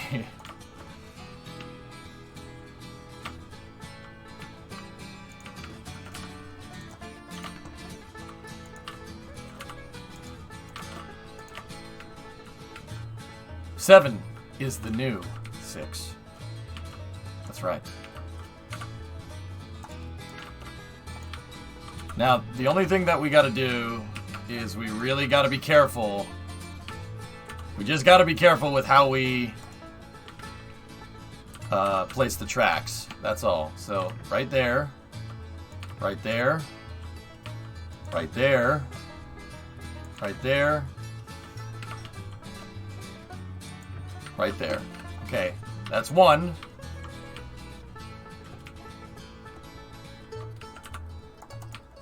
And then that. That. That. That.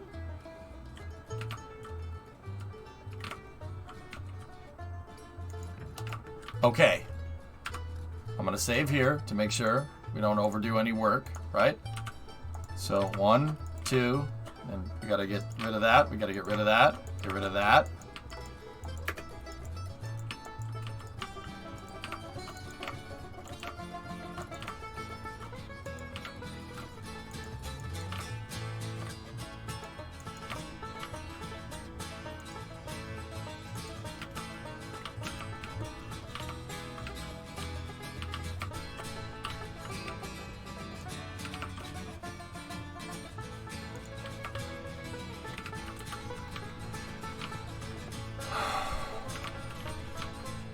Well, that wasn't nearly as hard.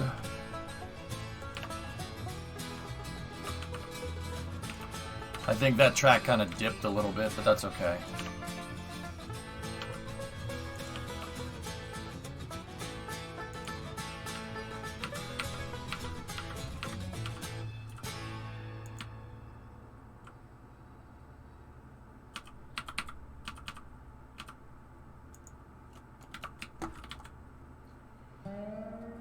Yeah, Shy, it came out good.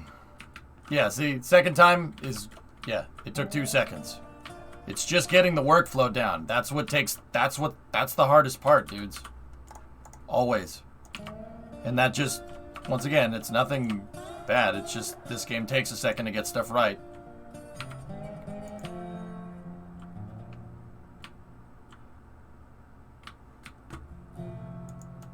The tools aren't very intuitive, but that's going to help us come up with creative and cool ways to play the game, to be 100% honest with you.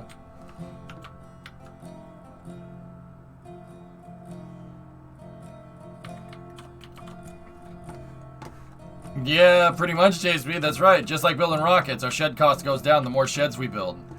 Building one of these took me an hour to figure out. Building the second one took me 5 minutes. See what I'm talking about? Actually, JSB, that's a really good point. Right there is a great example for why building rockets in bulk is a good idea. Right there. That's it.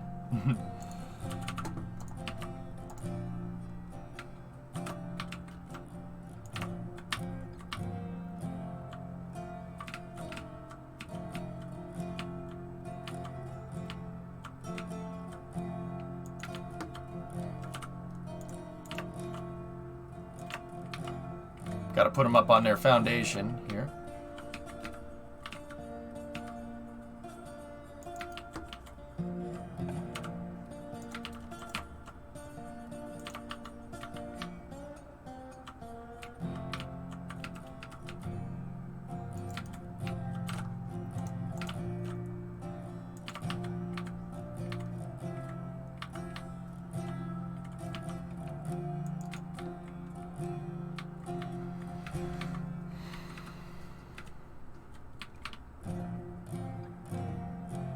Glad you started playing this game. I didn't follow you before, but super interesting fella. I've enjoyed watching. No problem, Matter Daddy. I'm glad you enjoy it, dude. Yeah, I always... Developers say I like to find ways to break the game.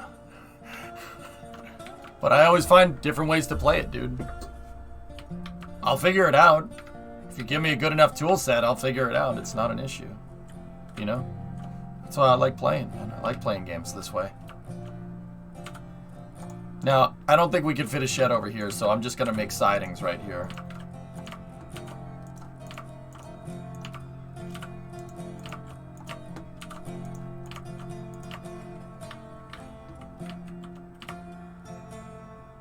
Tires getting repaired southwest out of Syracuse. Took the guy a bit to get over here.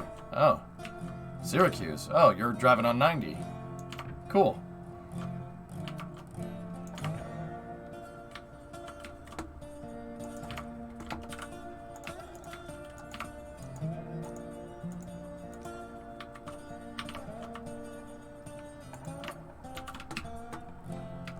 Score.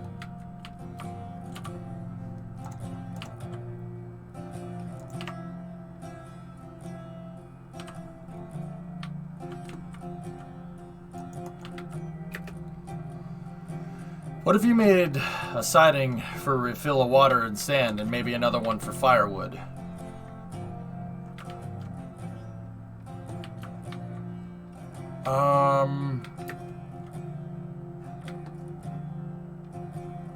Yeah? Yeah.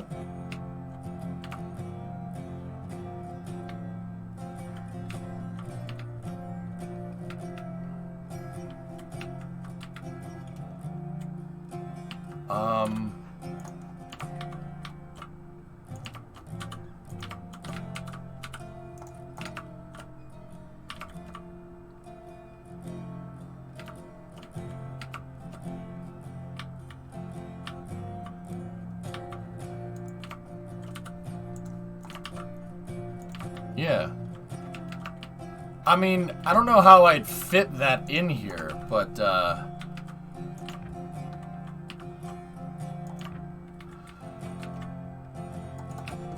like, I'm not sure how we would fit the sander and everything in here.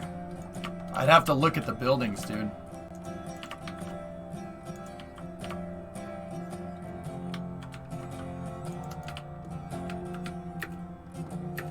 Man, that looks, dude, that looks good, man. It looks like a roundhouse. I'm pretty happy.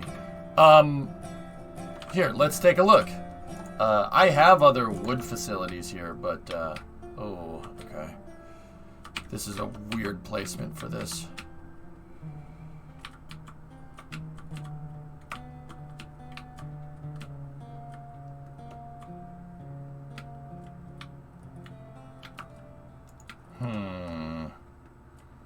I've never used the sander because I engineered the tracks right. That sounds like such a dick thing to say.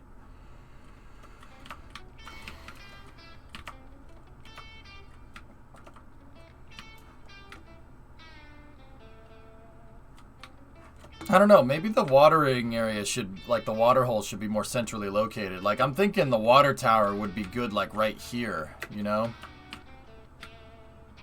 But I think I put one on the main line over there. I did. I put a water tower on the main line. And this is where I have my wood over here.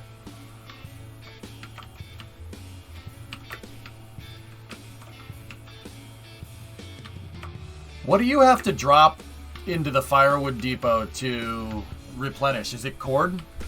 You have to drop cord wood in there, don't you?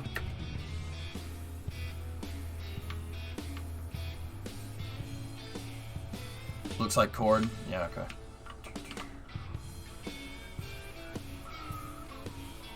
Beams? Wood beams? Okay, Jared.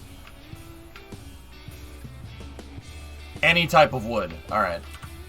I don't like that.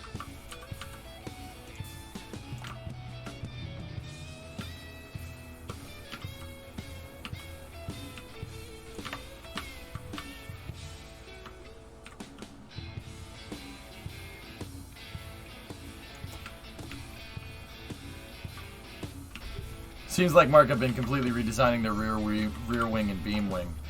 Hellfish, I said it once, I'll say it again. It's a matter of time, dude. They're gonna get it right. It's just gonna take some time. And when they do, man, is this racing gonna be fun. Because they won't, Hellfish, think about it, dude. They won't be able to pull away anymore. Can't do that. They'll just get drafted the entire race. So, I am very excited for what's gonna happen here, man.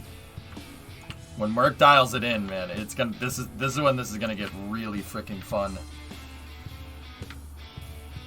Firewood building is free, so I plop it down where needed. Yeah, but you know that the devs aren't gonna keep that in the game.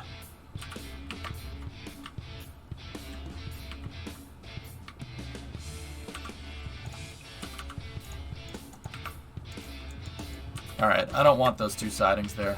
Those two are good enough. I could always put another one right there. But if these are storage sidings, they're going to have stuff on them. I wouldn't be able to access this track because it's not long enough. Alright, that's fine.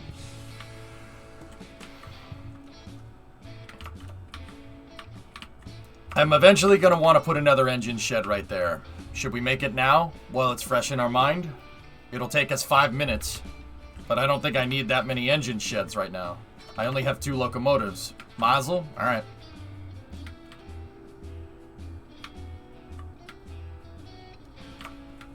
I mean, Shy, that's how it is in a real steam house. Guys, my internal reference in my head is the Conway Scenic Railroad. Here, I'll show you. Every once in a while, I go up to New Hampshire, which is just a little north of where I am, right? So I'm down here. We go up to Conway, and then there's the former Boston and Maine Mountain Division Railroad up here, but it's now a scenic railroad. So check this out. The Mountain Division Railroad was a single track line. You could see it right there. And that single track line went through a train pass called Crawford Notch. Crawford Notch, well, here, I'll show you the tracks before we go any further. Check this out.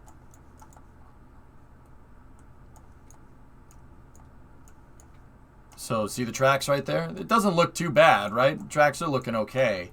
And then it gets a little crazy when you go past the ski resort. Watch. See the tracks? Look at this. Still going up. See the tracks? It's pretty crazy. it's like a huge altitude increase for a train. They used to run trains through here. Boston and Maine used to run trains through here to get up to Montreal and stuff. Then they built a different line somewhere else. Yeah, imagine building that. Well, that's where I got the idea, partially where I got the idea for the paperclip. Because the track is a cut. You see how it has bridges? It has reliefs and stuff, just like how we made the paperclip. That's what I used as reference. There's cuts in the track all over the place for drainage relief and for the valleys and stuff. But yeah, if you go back to the main station for the line, which is back here in North Conway, there's Intervale. So here we go. They have a roundhouse, and I've been using that as reference in my mind. And if I'm remembering correctly, they did have a water tower there at some point. Because they do use steam locomotives. See it right there? See the steam loco? There's another one in the shed. Is it still in use? It's a scenic railroad, Ma. Yeah. Scenic railroad. You can go up there and ride a passenger train up that hill. It's really cool. It's a notch train. You can see it. It's right there. Yeah. Awesome scenic railroad. They got a roundhouse, and they have a bunch of old consists. They have Butt RDCs, Vista Dome cars. See the Dome car? Really cool. We rode in the Dome car last time we were up there. Do they still run steam? Absolutely. Yep. See steam loco back there? Yep. I've been using this turntable as my internal reference here. Like with the sidings, and if you look at how that turntable is placed with the siding going off of the line right there, mine is kind of almost the exact same configuration with the station and the turntable. Only we can't make a roundhouse, but yeah, I'm gonna make a roundhouse, and then the rest of these can be sidings. But if I'm remembering right, they had a water tower here. But I don't think, guys, even folks that use steam, like scenic railroads that use steam, I don't even think they use water towers anymore. Literally, they use a hose. I mean, I know it seems weird. Like, that seems hard to extract. Like, a steam locomotive not needing water tower? No. All you need is a garden hose. And just put the garden hose in the top. You gotta remember, when they did these railroads originally, there was no indoor plumbing. There was no plumbing, period. Now you could just use a fire hydrant to fill one up. Yeah. Yeah, my brain has trouble with that for some reason. Somebody just taking a garden hose and putting it in the top of a steam locomotive. Why does my brain have trouble kind of putting that together?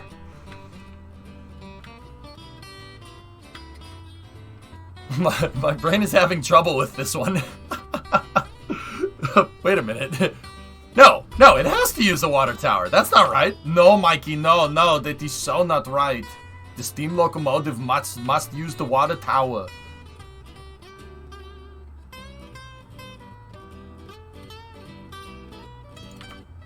Alright, so we're gonna measure 7 out. 2, 3,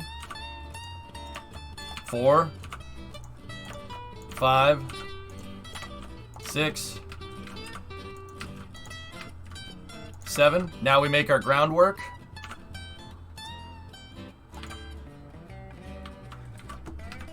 The draft groundwork needs to be snapped like that. Because it's a chimney. Yeah, I guess.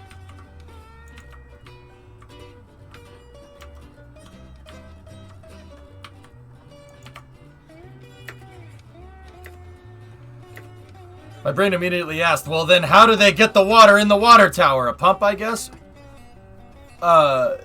These water towers, Fanuel, those ones, like the ones that are in this game, just collect rainwater. It's just a gravity feed. And they just collect rainwater. That's it.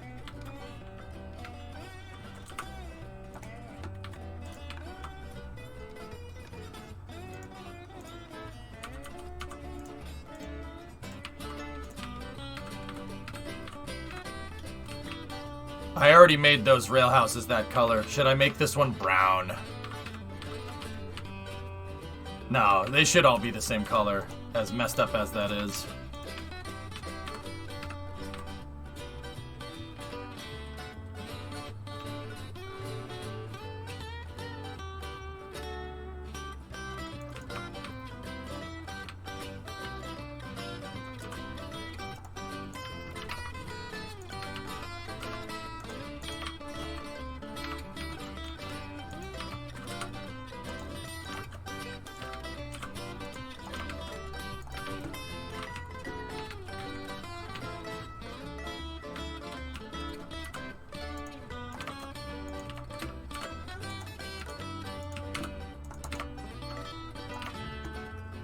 brown.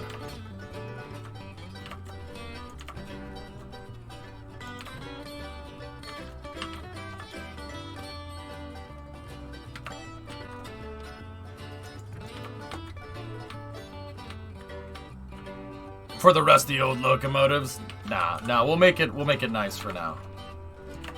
If I want to make it with a different, if we want to make it with a different color, it'd be easy to remake it.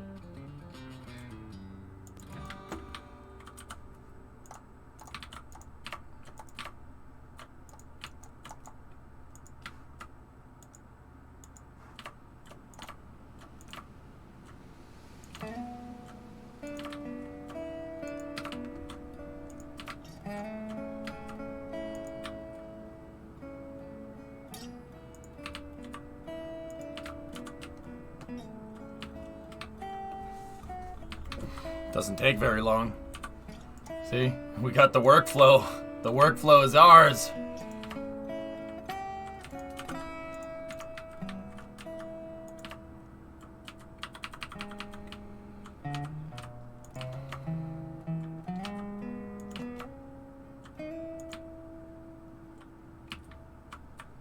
Yeah, rockets are the same way, dude. Anything manufacturing anything is the same way. The first one always takes the longest.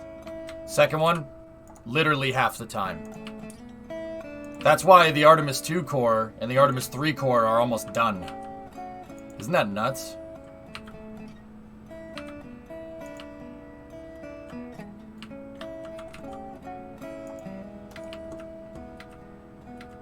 I don't mind if we have some of that going on here. That's okay. It looks cool in the rail yard. Slight non-uniform imperfections like that look really nice. I'm gonna leave the doors open because I know down the road people are gonna ask me like, oh man, how many locomotives do you have in here? And I'm gonna say, well, they're all empty right now because I'm poor. But once we get the turntable figured out, you know, we'll start doing some lumber runs and we will not be poor anymore.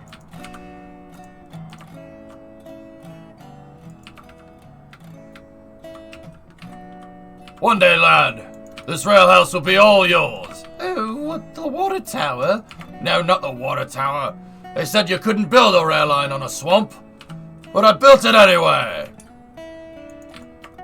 It fell into the swamp. I made that constant grade down just so we wouldn't get that crazy Z fighting going on. The rail track fell into the swamp. So I built a second one. That fell into the swamp. So I built a third one. That burned down, fell over, then fell into the swamp. The fourth one, lad, that stayed up. I think 6 would be fine for now. I'm gonna take these and I'm just gonna make them sidings for now.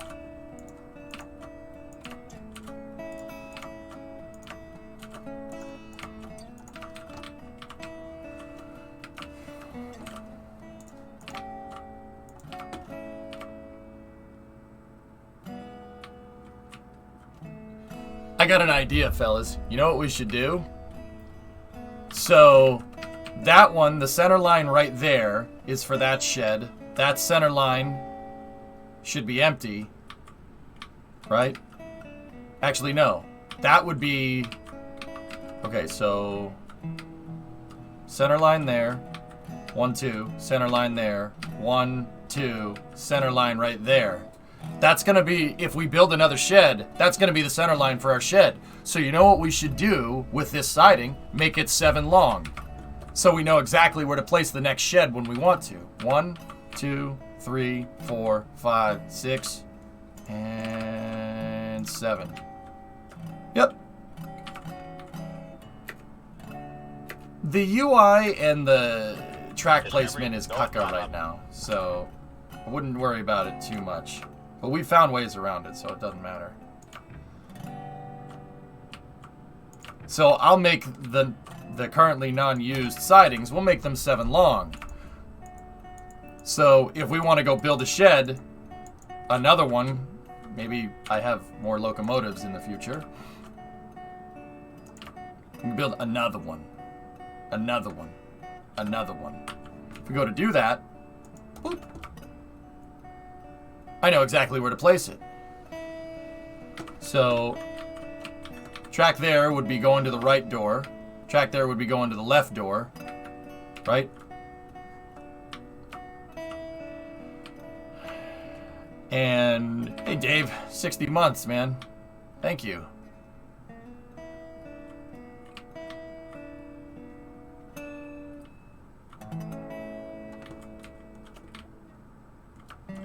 And then this one would be, that wouldn't be a center line right there. That would be the right door to another shed.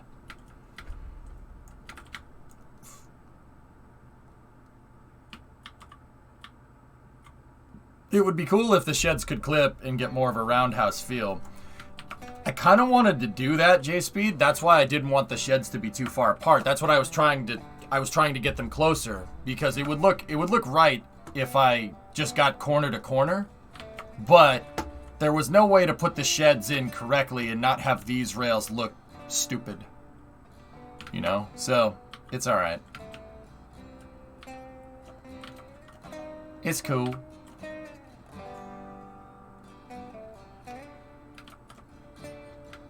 You know what? I'll just put a small siding right here. One. We'll just make that one 4, because that's not a, this one is not for a shed buffer, so we'll just leave that there. Like, that's not a measurement for any of the sheds, so we'll just put that there and...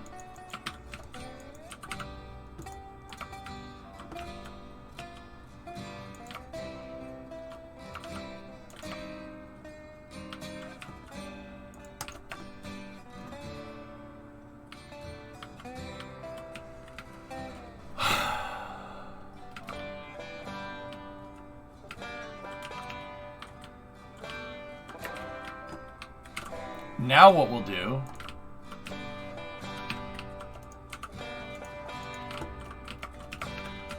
we'll put it at the exit.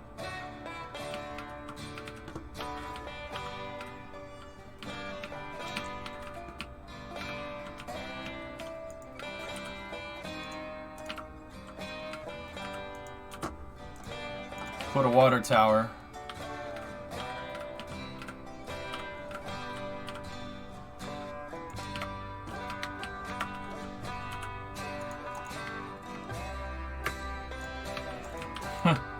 It burped me out.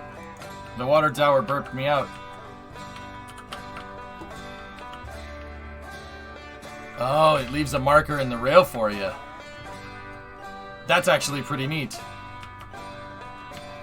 Hang on, 1 second. We can use that to our advantage.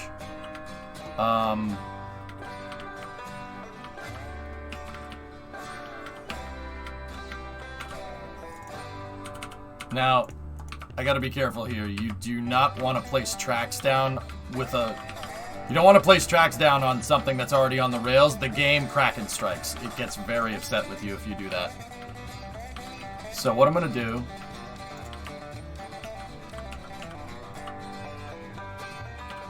We're gonna look straight down.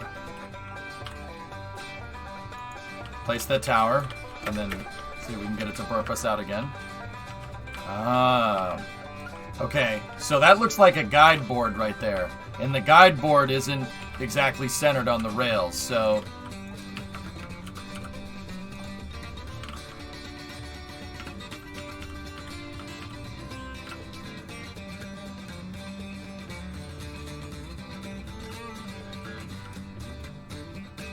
Let's try placing it from back here. Oh, bingo! That looks awesome! Alright, so get rid of that. Get rid of that. But we gotta fix something. Our water tower is floating.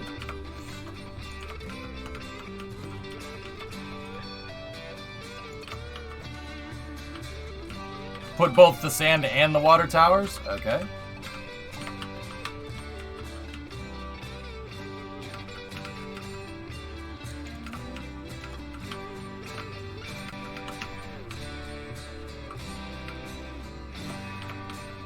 Oh, that's so cool. Starship brought to you by Haas. What is that, Thomas?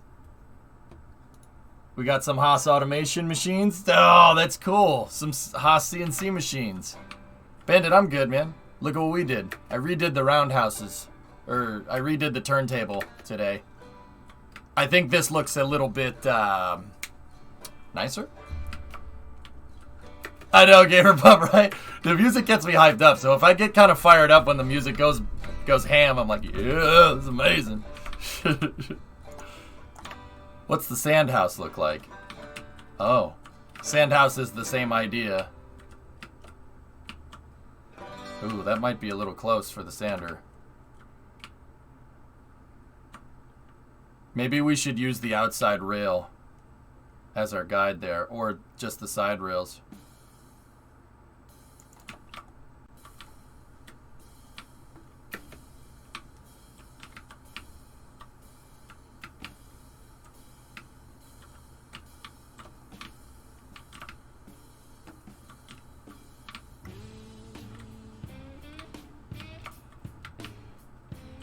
I can't have a seam right there. We can't have this. Unacceptable. Unacceptable. You've shown the most blatant disregard for the most basic of protocols, Reclaimer.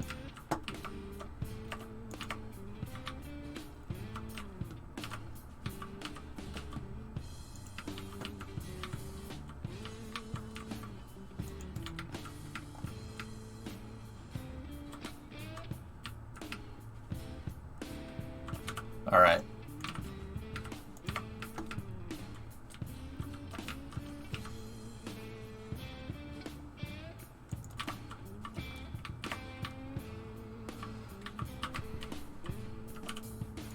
I was quoting Halo, just in case anybody... No, you know what? You guys know me. You know exactly what I was doing. All right, never mind. I don't need to say anything. Stop ruining it, chat. Jeez.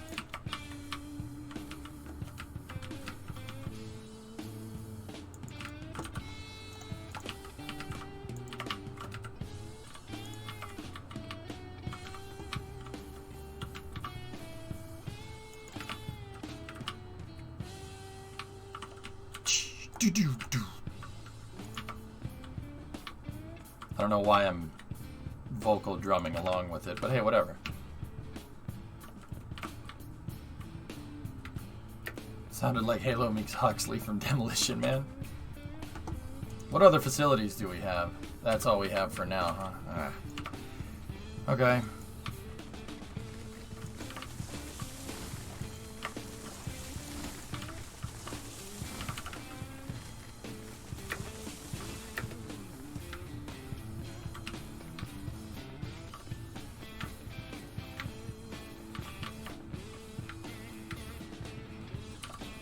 Alright, now let me put the buffers in.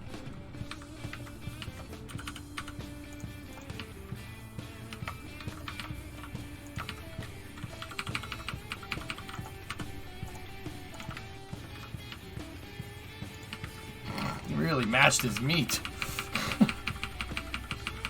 You remember when Demolition Man was a fictional thing? And people didn't go around, like, saying corporate chants all day? Remember that?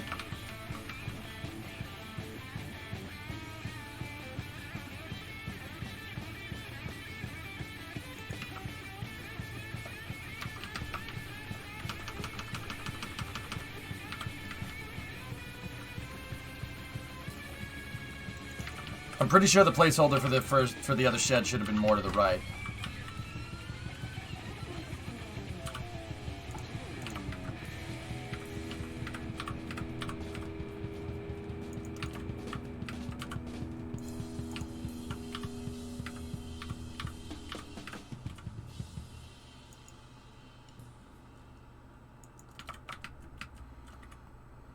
This one? Yeah. Oh, yeah. Yeah.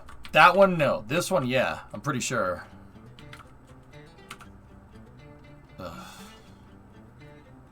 Sounded Trimaxian to me. I think we're set here nearly, are we not?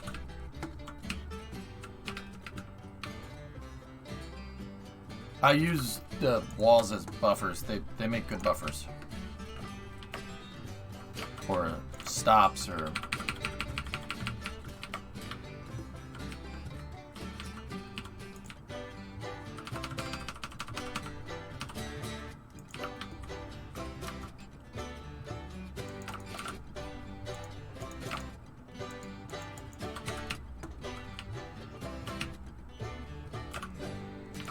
Yeah, that one looks stupid being that high up off the ground.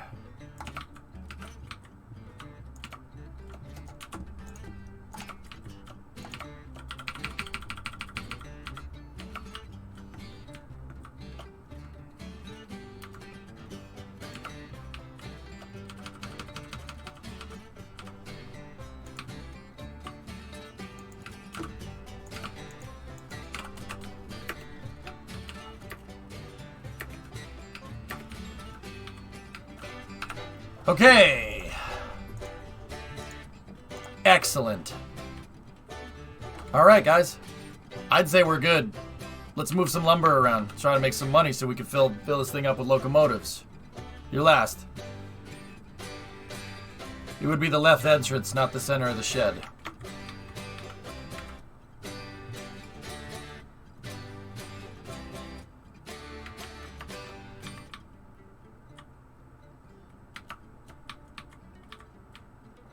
Well, that would be the right entrance. That would be the left entrance. Well, you know what? I'm just gonna leave it nearly. Yeah, I'll just make sure that it's not. I don't think I'm gonna need a fourth shed. But here, I think it's right. Just you look at it. Here, let me check it.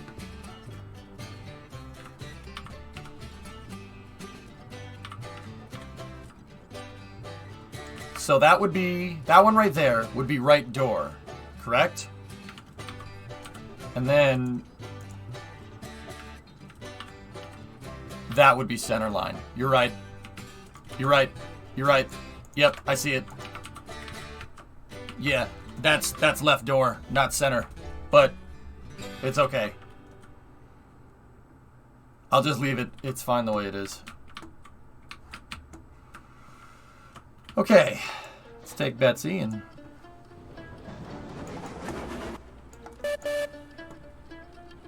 should just be able to roll right over this.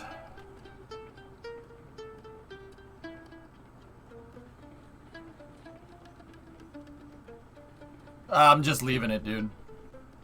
Yeah, hey, but I thought it was right too, but no, thank you. See, like, some streamers get pissed off at backseating. Stuff like that, I don't get pissed off at, because I know I'll notice it later, and it'll piss me off later if we went and built a fourth shed. I know that would be annoying. So, it's all good, dudes.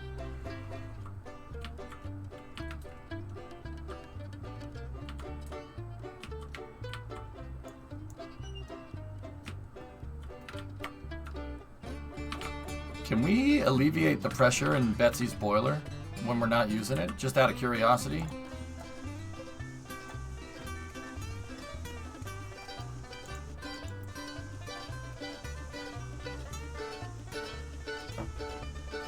If it's so many Betsy's in here. Actually, let me see. The whistle should alleviate pressure. Ready? Nope. Open the cylinder cocks and leave the throttle open. Alright, so let me set reverser to... well, let me just make sure the reverser is set to nothing.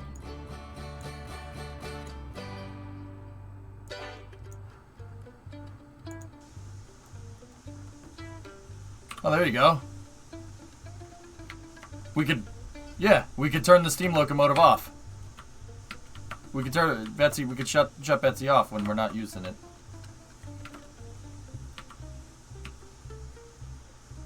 It'll naturally go down after disuse. Yeah, thermodynamics do be like that.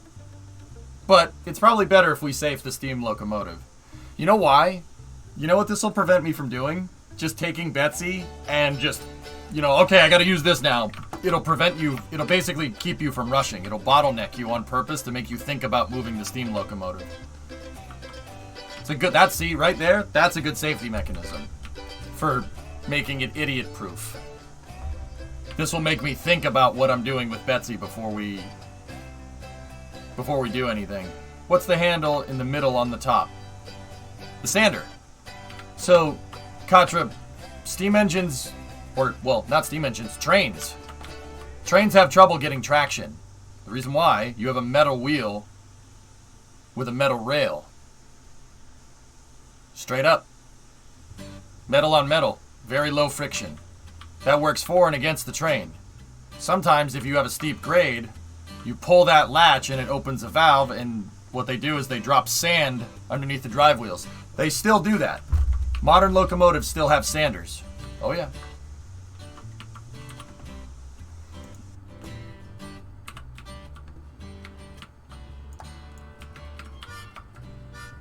RS-25 test in 5 minutes. Okay. I'm gonna take the rail car.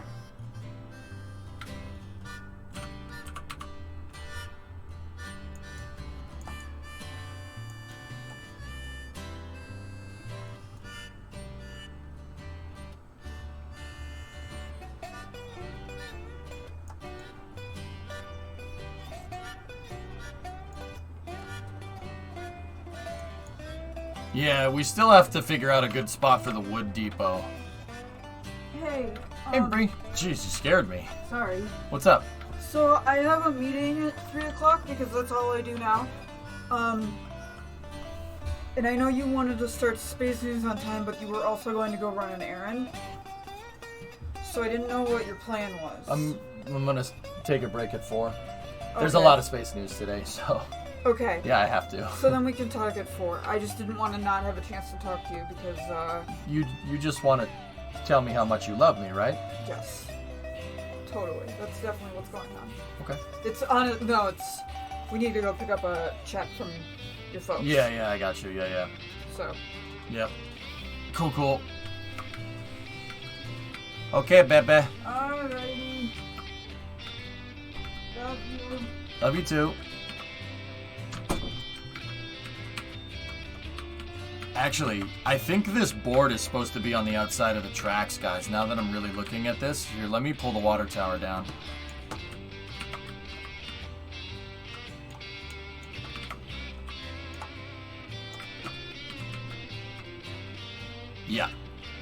Yeah, that's what it's supposed to be.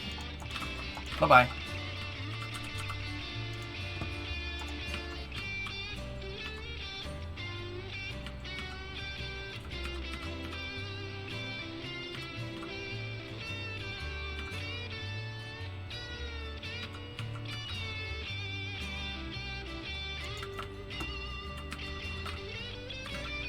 Yeah, the developers put those boards in there, those pieces of wood in there for reference. I like that. That's good design. Primo just walked through your tracks. How do you feel about that? She can walk through my tracks. It's alright, Flacken. That's okay. You understand? Picking up what I'm laying down, man?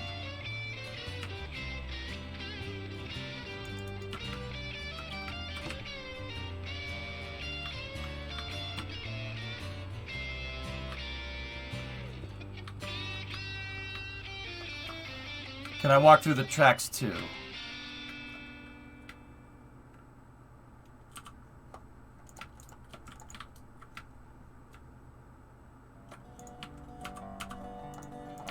No.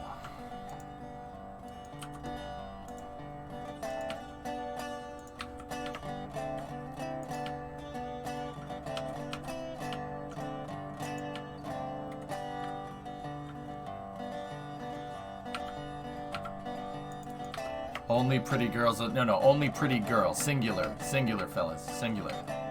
Okay? Singular. Am I too stupid to get what's going on here? A little bit. Just a little. Just a little bit.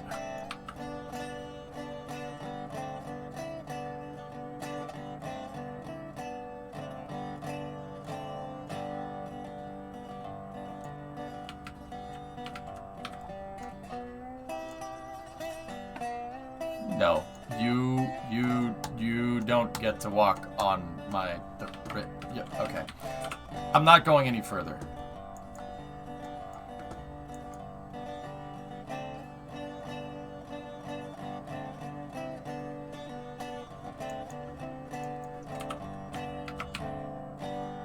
It's not after hours. Yeah, I know it's not after hours, which is why I made an innuendo, and then I had to explain it because you were too stupid to get it. Man. Now I have to explain it, and now everybody realized that I made an after hours joke. Thanks.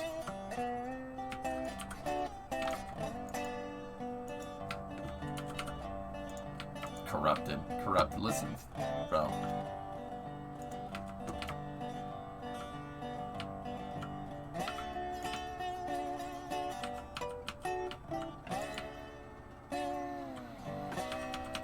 When will you learn?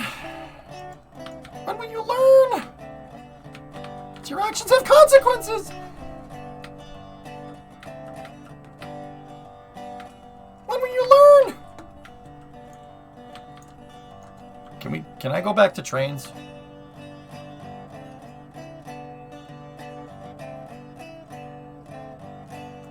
Yeah, I call the handcar the fluffer. Hey, Kyron, what's going on?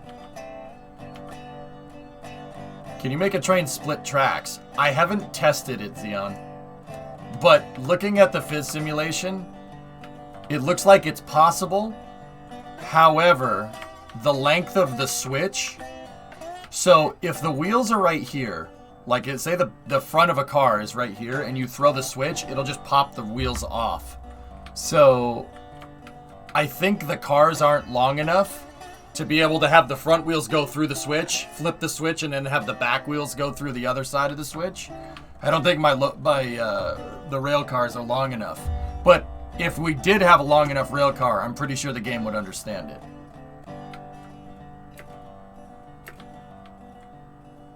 I think.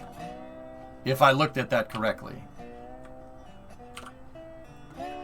It would be nice if the turntable had detents. Eh? Speak English. We're in America. Wait, what?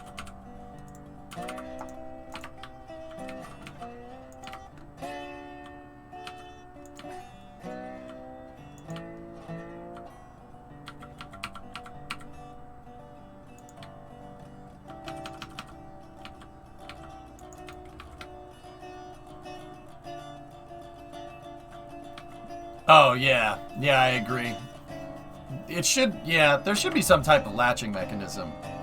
I mean, personally, Geek, if I was doing the turntable for this game, and you know what, I'm 100% sure the developers know about this. Like, this is one of those things that's, like, too easy to not be like, oh, that's what we need to do, right? Like, I would add to the turntables, I would put locking positions, like how you have locking positions here.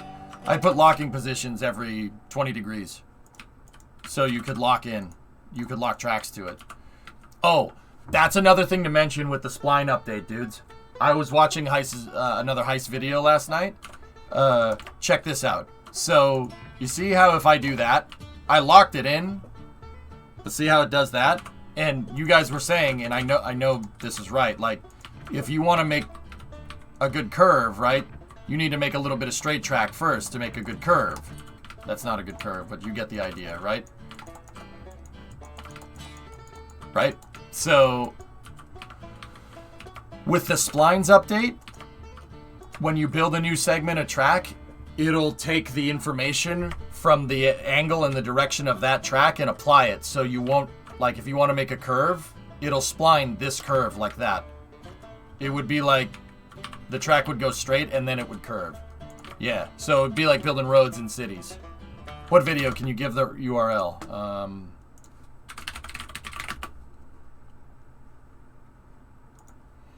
Hey everyone, this is Heist. That's Heist. He's one of the developers. It's this one right here. What's up everyone? This is Heist. See?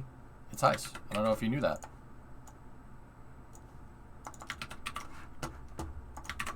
In chat, Ciantic. I just gotta put that over there because, yeah. Alright, let's put that down there. We don't need Google Earth right now. Who? What's up everyone? This is Heist. There you go. Heist was in here the other day, but I haven't seen him lately. I want to show him this and be like, yo, look what we did. Because he'd be like, what? What the hell is this?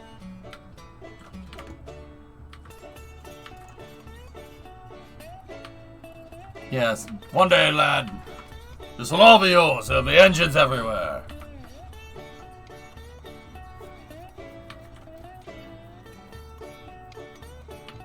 Yeah, okay, we got a Kraken strike as a result. Alright. Okay, nearly. Well, that's good to know. Yeah, I'm not sure where we're gonna put the wood depot.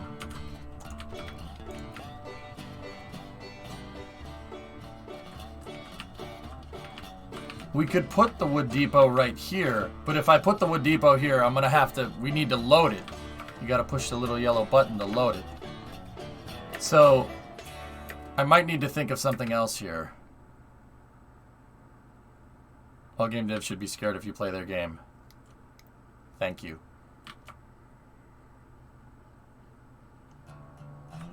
What if we...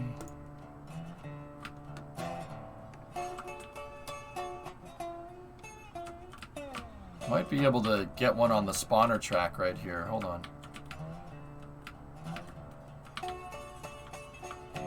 Like, what happens if we placed it right here? Okay. Okay. Yeah, I'm gonna have to come up with a better design here. For where that all that stuff should go. Little, yellow, different. Alright, well, let's take Jeb out for a spin. We gotta go over to the lumber depot.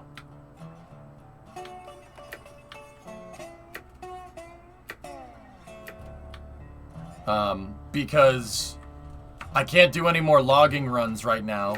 Because if I do logging runs, I think we filled up the sawmill with, with logs, so we're gonna need to take lumber here.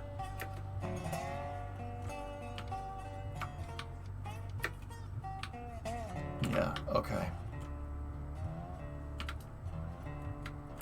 Do some cordwood runs? Cordwood?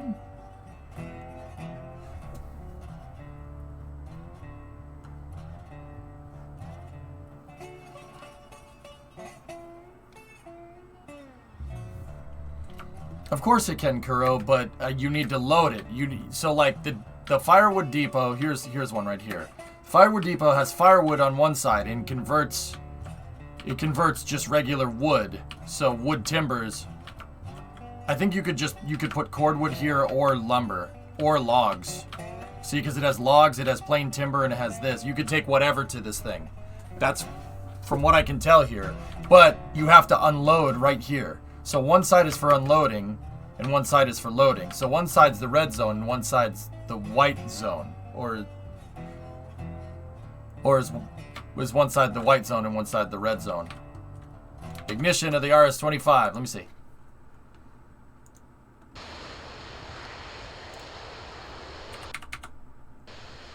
Oh, yeah.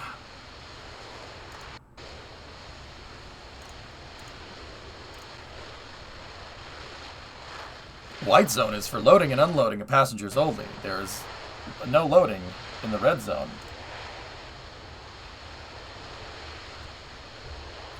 109, Thomas. Look where the shock or the mock diamond is. See how this flow phenomenon is all the way down there? She's throttled up. Fifth of the way in.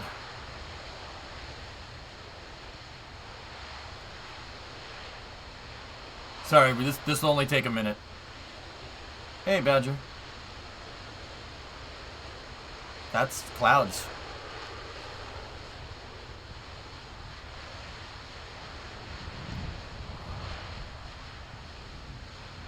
What's going on with the yellow flame on the left? I'll check it in a second. Yeah, it is a steam engine. It's true. It's just using steam for another type of work. Not mechanical work. Chemical work.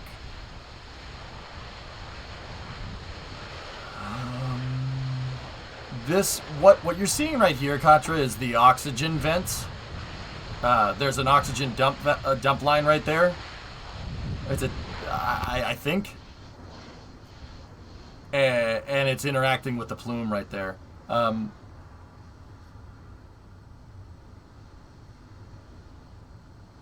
Is that thing still on? The audio changed. Alright, yeah, okay. Okay, we still got a count.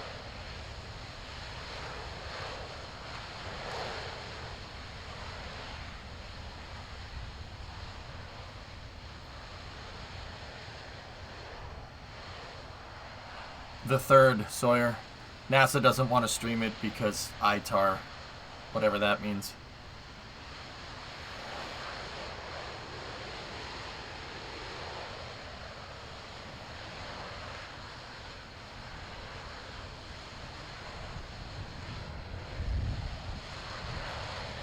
Okay, we're about 230 seconds in here, give or take. So, just 4 minutes. We're halfway through.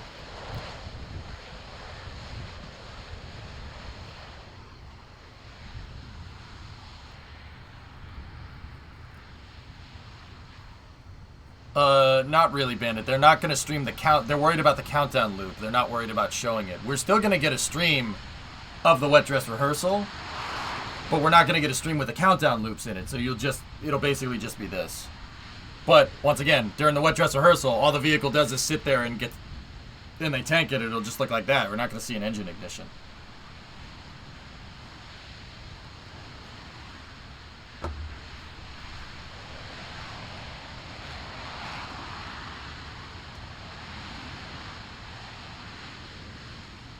Everything's looking good. All the plumbing and everything looks fine here.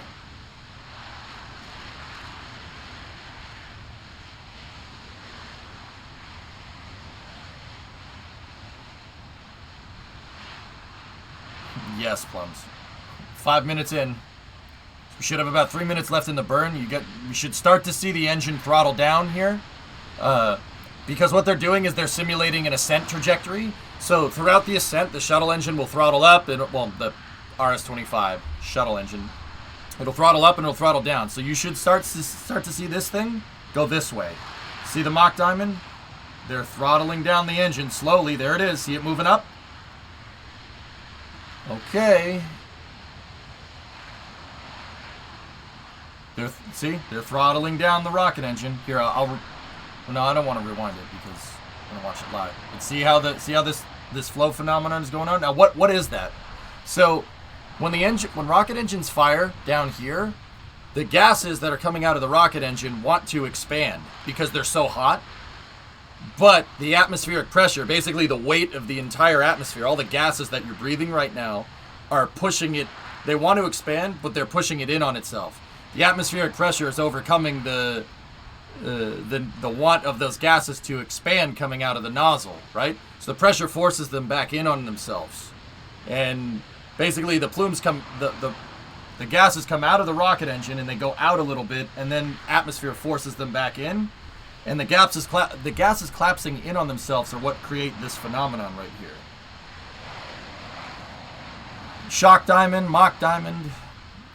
Yeah, you can call them whatever. Oh, okay.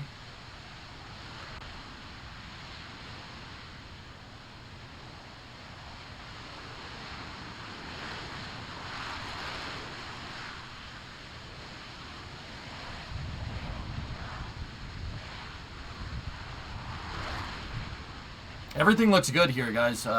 This test stand is the A2 test stand at Stennis in Mississippi, Stennis Space Center. This is, they tested J2 engines here initially for the Saturn program, and then they switched it to shuttle motors, and now it's SLS engines. 429, okay. So we should have about 20 more seconds. No, not 20 more seconds, excuse me. We have about 50 seconds left to burn. So this throttle back, if this was ascent, so if this was on an SLS core stage, would be to reduce G load on the way up because human rating. It's an I'm not sure if it's an RS-25E. Hey, Dr. J, what's up? Shock diamonds. Yep. Da-boom. And so is the shock diamonds. Ah, I see what you did there. How many seconds till this engine needs an oil change? It uses the propellants for lubrication pumps. Well, actually, I don't know if the shuttle engine does that. Knowing the shuttle engine, it's probably closed loop because reuse. Okay, should see engine cutoff here in 10 seconds. 4, 3, 2, 1.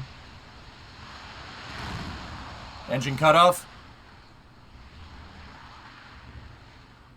They didn't show the engine. They showed some water. Okay. And then now the shuttle engine should go through a purge down, so you should see gases coming out of it. They're basically drying the engine out. They're trying to get all the liquid oxygen out of this thing. Liquid oxygen rusts the engine from the inside out. So what they're doing is they're hitting it with nitrogen and pumping nitrogen through the plumbing on the engine to dry the motors out. You see, look, you could see the ice coming off of it because there's no longer cold propellants flowing through the flex joint right there and the plumbing, right? And now it's Mississippi, so it's warm, right? So you could see it coming back up to ambient temperature here. You see the ice literally melting right off. It's pretty cool, huh? All right, that looked good. Everything looked good. Looked like a really good ascent trajectory. Anyway, back to railroads. Looked right to me. Or not an ascent trajectory. You didn't ascend anywhere, but you get the idea. Okay, so cordwood, huh? Guys, the thing about doing cordwood runs right now is that the smelter is almost full. The smelter isn't using any cordwood because I'm not bringing iron ore. I'm not bringing iron ore, so they're not using cordwood to heat the smelter because they don't have any iron ore. I completed my first rail last night. It only derailed twice on my first run. Nice. We could do cordwood to the depot.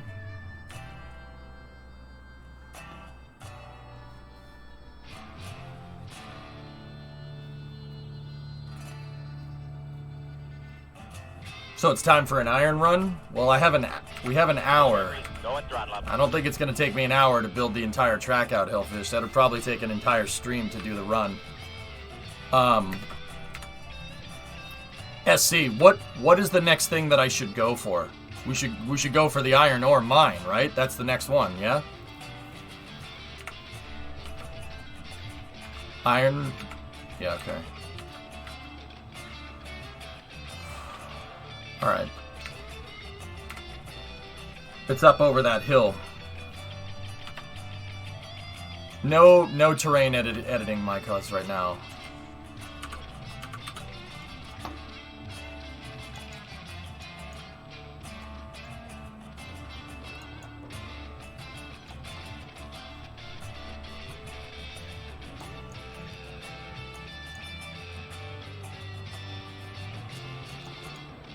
So we can make cordwood runs to the depot. Does the cordwood run pay the same as the depot?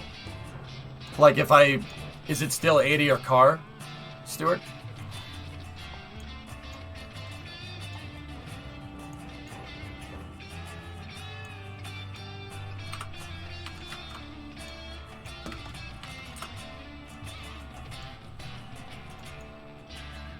Depot's the same price as Industries. Okay.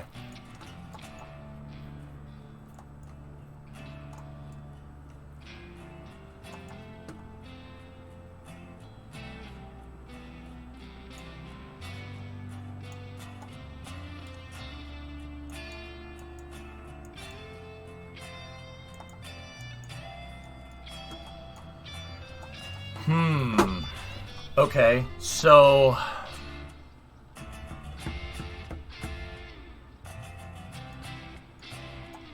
alright. Let's go survey, and then we'll finish up the stream with a cordwood run.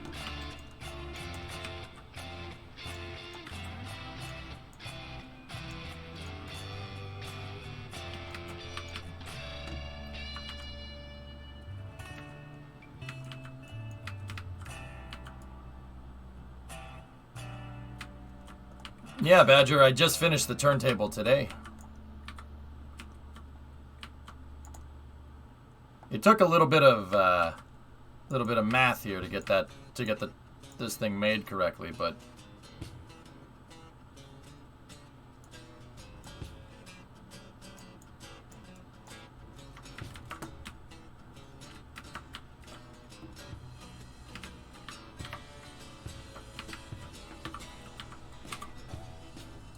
Mike, cause my tender brakes were on.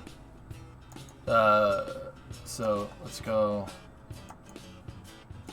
Like, see, without the tender brakes on, I can just back up, and the thing will just roll forever. You're really subject to the bearing design here on these axles. The smoother those bearings are, the more we can roll, because it's not the rails. The metal on the rails is easy. It rolls forever.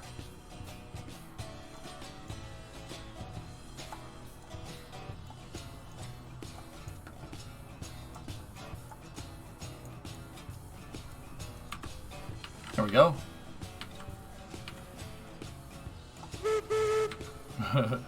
Alright, so like that. And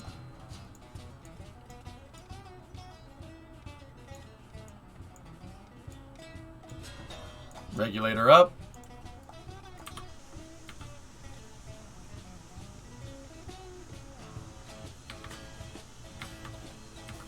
If we're gonna go surveying, I'm gonna safe the locomotive.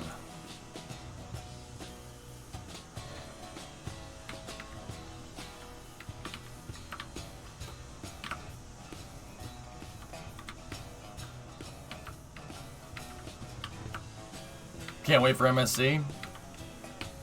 Average MSC enjoyer? Okay. Yeah, it'll be after Space News.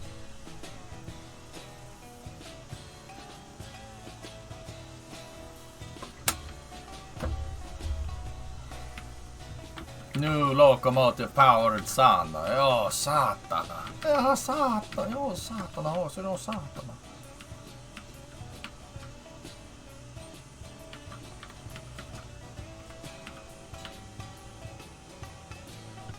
Yeah, average, I mean...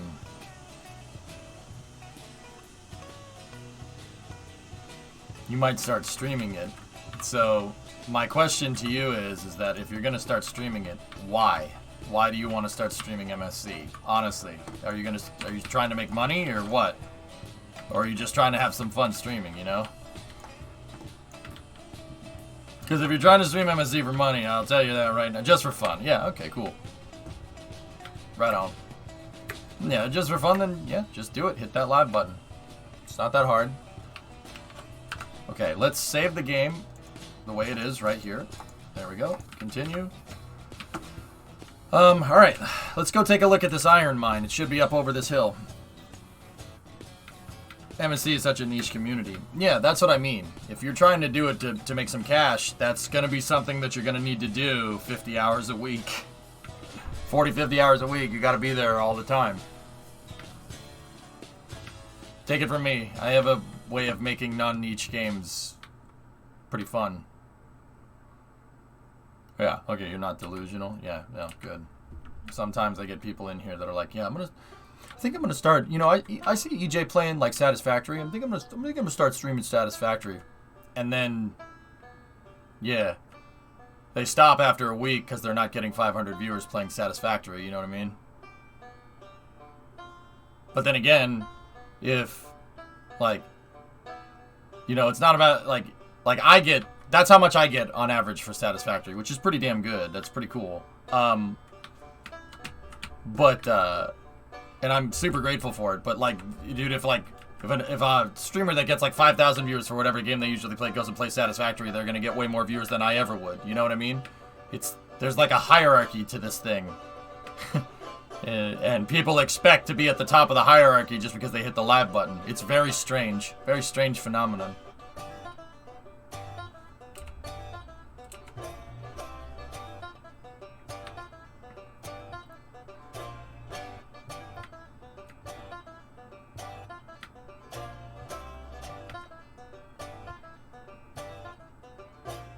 Yeah, Alucard, that's my thing in... I stream games that I enjoy. Straight up. Jeez, this hill. I wanna peek back and look at my real depot here in a second, though.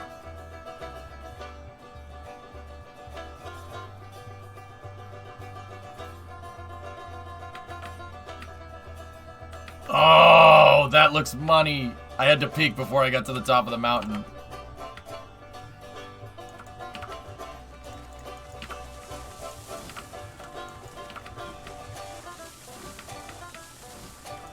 Time to get a train up here. Oh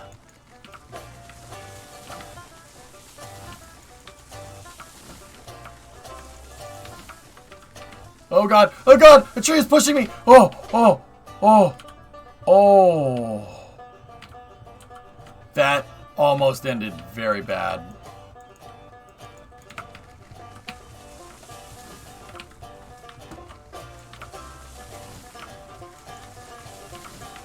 I just want to get a little bit of a scenic overlook here.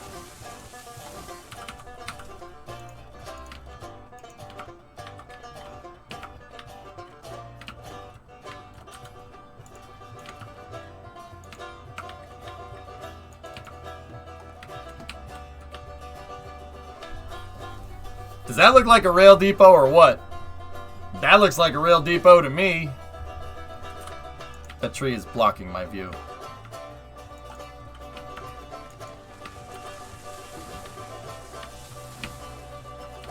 And look, you could see... Oh, you could see... Well, it's not in render range here, but the paperclip's over there. You can't see the tracks. The tracks aren't rendered. But you can also see our sawmill loop. There's the tracks. They go all the way over there, and then they go up to the logging camp. And then the line goes through, pass over there, and then it goes out right there, down. There's the depot at the top of the paperclip. Comes around. Then it goes down over there, and then there's the smelter. Do the whole valley. What do you mean, the whole valley? I don't... What do you mean, Da Vinci?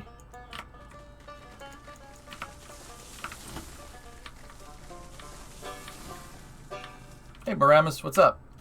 So eventually, see how I have those two tracks off there? They go to the other side of the depot? That's going to be my main line, and it's going to go that way. It's going to go that way over to there, which is the oil fields. And then it's going to go around to the ironworks, and then the refinery over there. Because I don't think... If we go south here, I don't think we can run a train through here. I mean, maybe.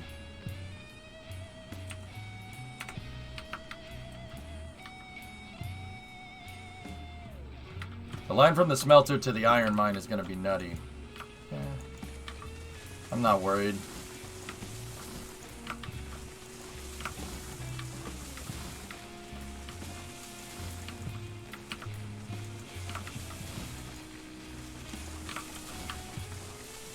Does this game have tunnels or plan? Tunnels aren't in the roadmap right now, Mason, from what I understand. There's the mine. Tunnels are not in the roadmap, from what I can tell. But in that video that I linked, I think Heist said something along the lines of if they ever port to U5, to Unreal 5, then they could add terrain destruction. But it's not a planned feature right now. It might be later. Actually, do funicular trains exist in this game? What does that mean? I don't know that word.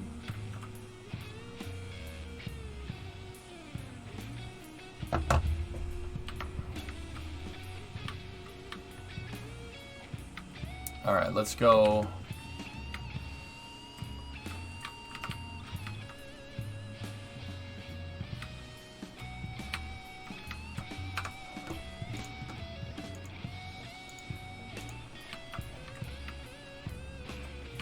Funicular is when something hangs on a cable.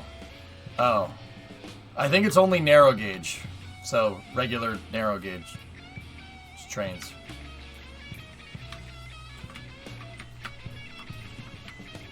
I'm really glad there's no fall damage in this. That would have killed me. Are those snow caps or part of the skybox? I'm not sure we can go over there. But if we can, then yeah, real.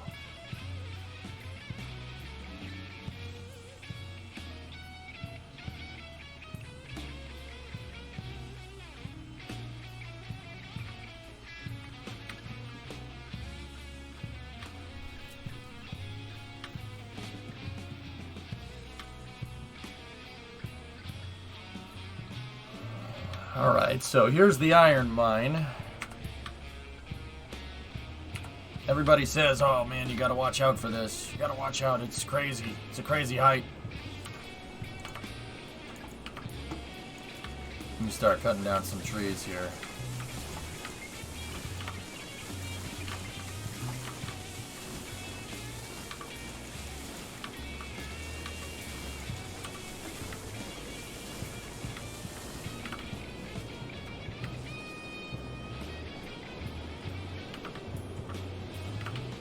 Cool. Alright, well, I have a topographical map here. Let's take a look. It's I have it on my desktop.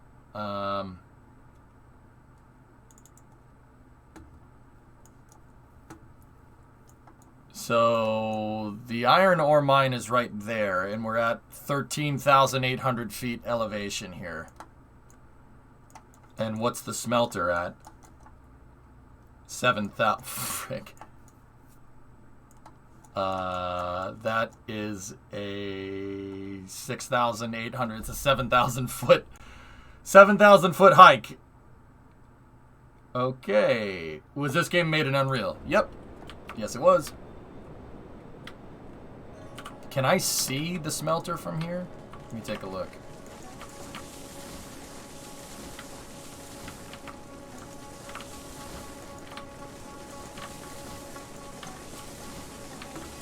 Paperclip 2.0?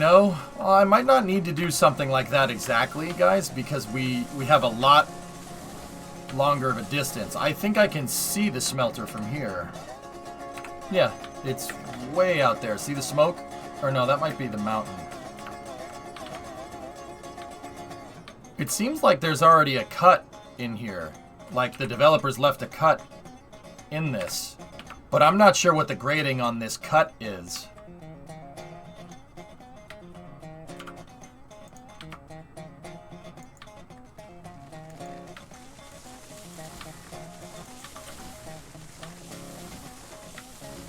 Yeah, there's definitely, this is definitely an intentional cut right there. You can see it.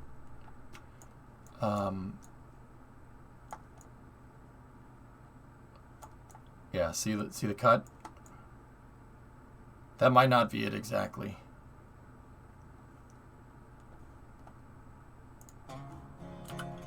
The pre-made cut has grades ranging from 7 to minus. Okay.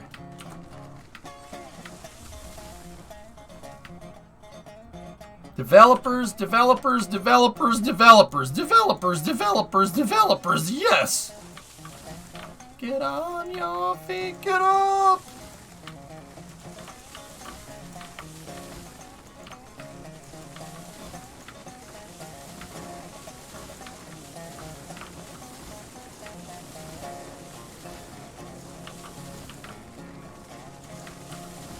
Alright, I'm just clearing out the area here.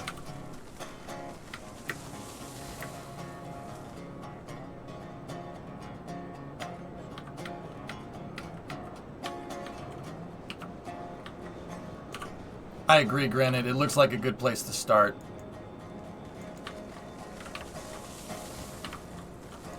Let's get rid of these trees here.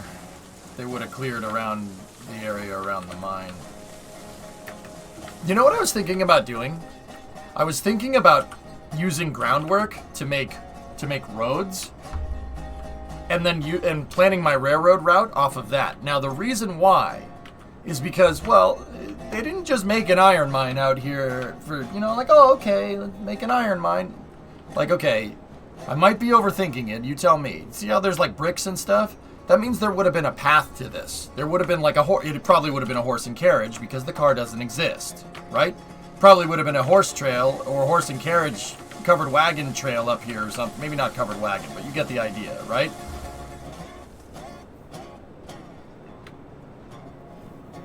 So, I was thinking, like, we could make a road, and then we could, like, if we made a road, that would be kind of cool.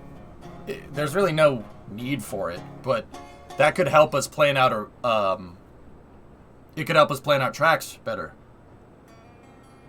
Because a lot of the times, railroad tracks end up going, or highways end up going next to railroad tracks. And railroad tracks in the American West followed covered wagon trails. True story. So that might be a good way to figure this out.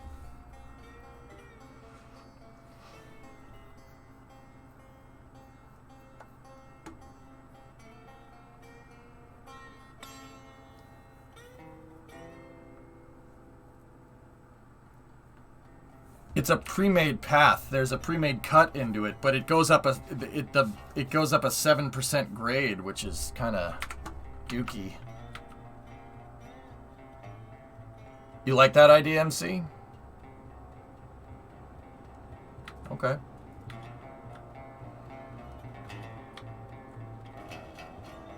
That might help us survey the route a little bit better, you know?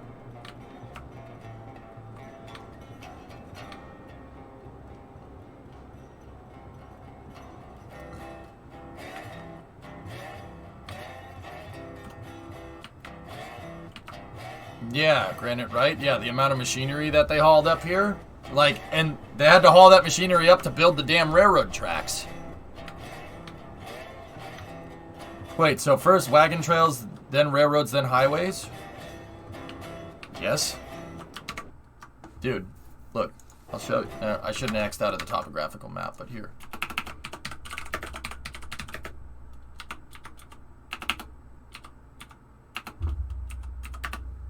Maybe not 1800. Let's try 1880.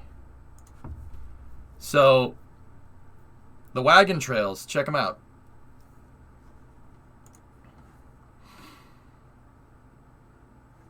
Oh, that's after February 1880. So, like all the covered wagons, the Oregon trails, right? The railroads followed the wagon trails. Yeah. I'm trying to see if I can get a good map.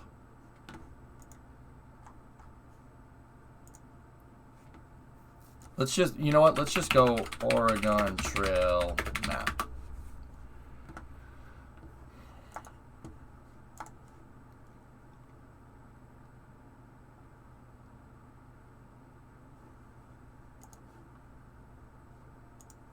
Transcontinental Railroad followed this.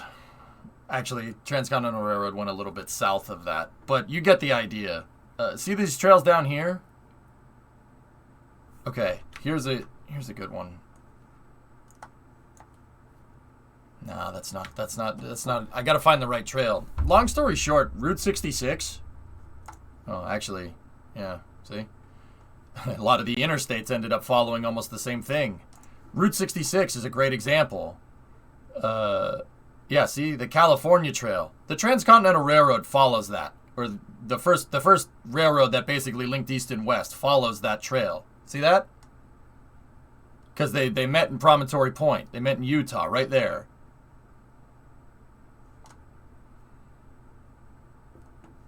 Yeah, and then the interstates followed that, too, which is kind of cool. I thought that was really neat. Yeah, here's a better example. Like, okay, so check this out. You see this trail right here? The one that goes Chicago, St. Louis, through Missouri, Joplin, Missouri, Oklahoma City, Amarillo, Texas.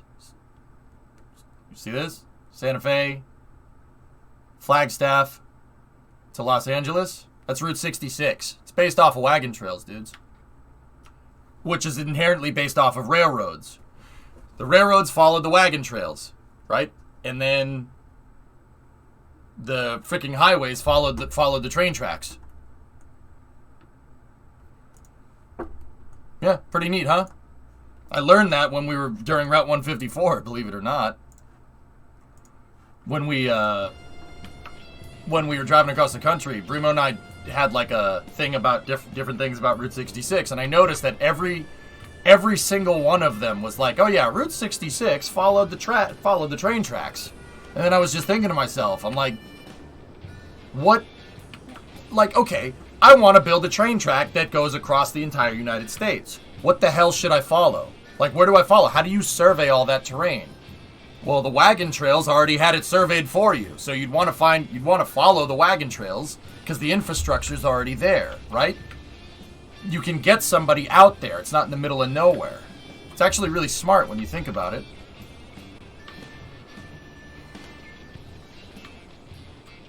So, I'm thinking if we made a road, like a wagon trail, that went up to the iron mine, you know, we could make the train track kind of follow it, and that would be kind of cool. But I don't know if we have enough time today to do something like that. If I recall correctly, the train scouts were wagon train guides. Or the train scouts were wagon trail guides. Yep. Yeah, it's really cool. I think that's really, really interesting stuff. Is this an infinite map? No. No. 4 kilometers squared, old school map.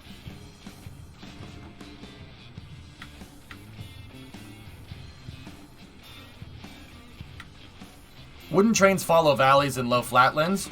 A horse pulling something up a hill, Vin, is also inefficient. The trails naturally float into valleys, dude. Naturally.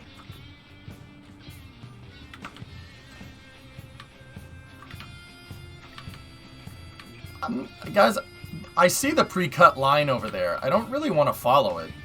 Yeah, Ma, I know. We don't have enough time. I don't have enough time to build out the entire thing today. Maybe we'll do it tomorrow.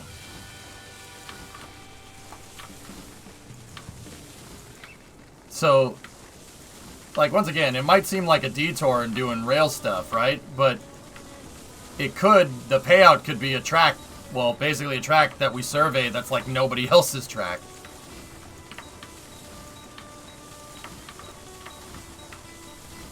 I'm just trying to cut down trees so I can see the surrounding area.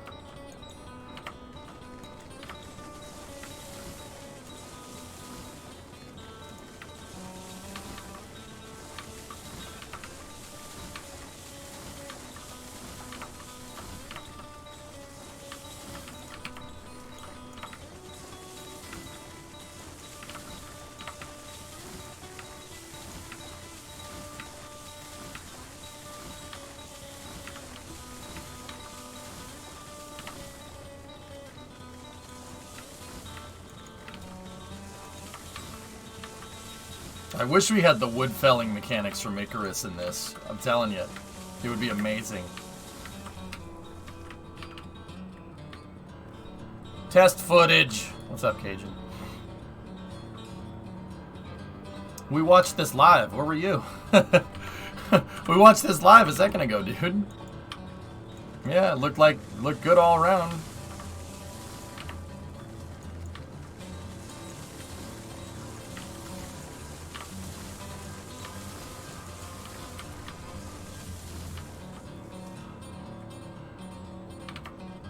I mean, the pre-cut line is really what makes sense, but that goes over a grade that I really don't like. I'm gonna follow that real quick. Hello from France. Mr. Suna, how are you? Bonjour.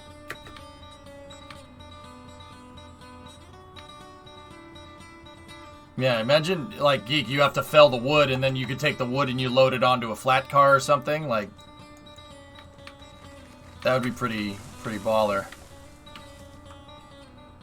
Oh, I see. There's a cut. Ah. I get it.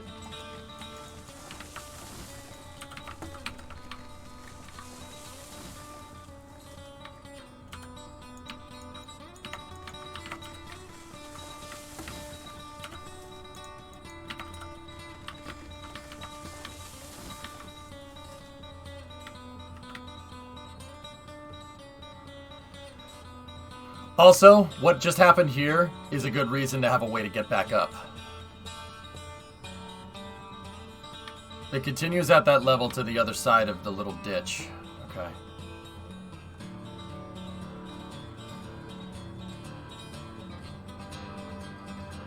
Berlanku, hi, Mr. Shona.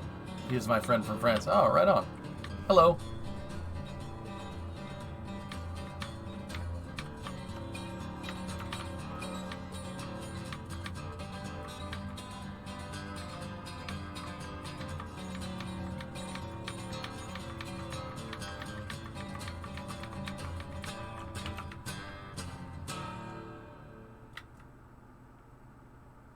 Okay.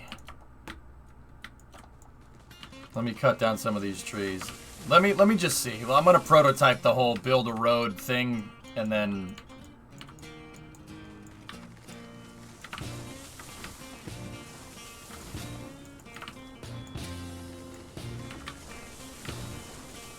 so I'm gonna put the road right here. The road or the wagon trail thing.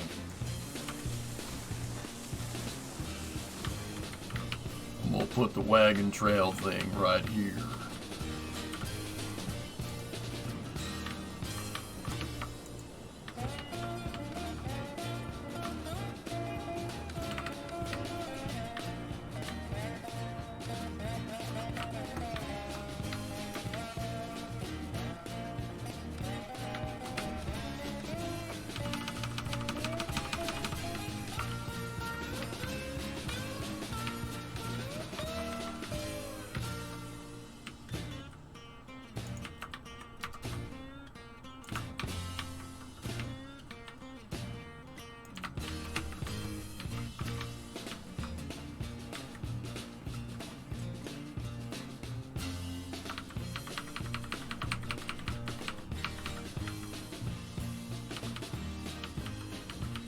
You could say that the cut is the horse road. Yeah.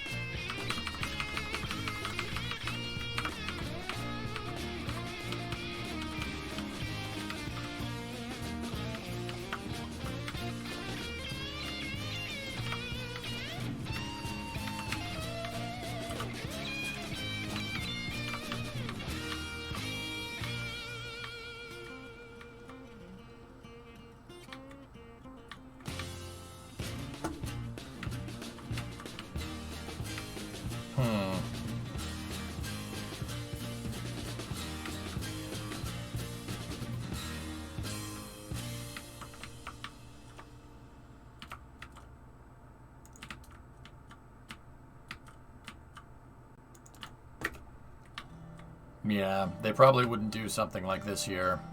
You wouldn't build like a wall like this for a freaking wagon trail. For the train, yeah. Because the train can move the rocks up to something like this. So, I don't think this is a good spot. See, this is what I mean. We're already figuring out what doesn't work and what does.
You'd say stick to the pre-made cut for the tracks?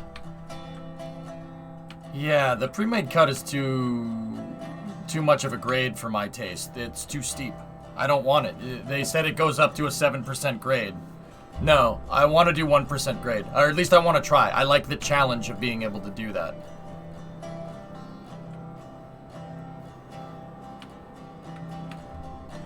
They used to build walls like that for mules going to old mines, but not as nice looking. Generally, they use large rocks pulled out of the mines. It's called gobbing. Got it.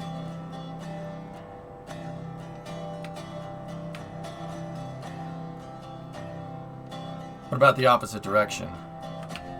Over here, SC? That's what I was kind of looking at. Head north rather than south. Well, I would assume that that's north, right? And that's south, and that's west, and that's east. There's a route there.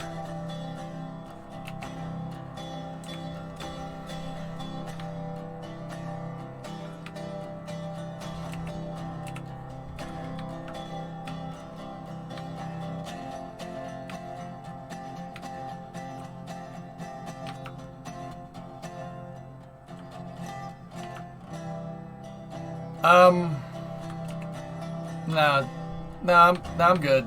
Yeah, I don't want that.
You know what? I'll make this contour the wall a little bit more.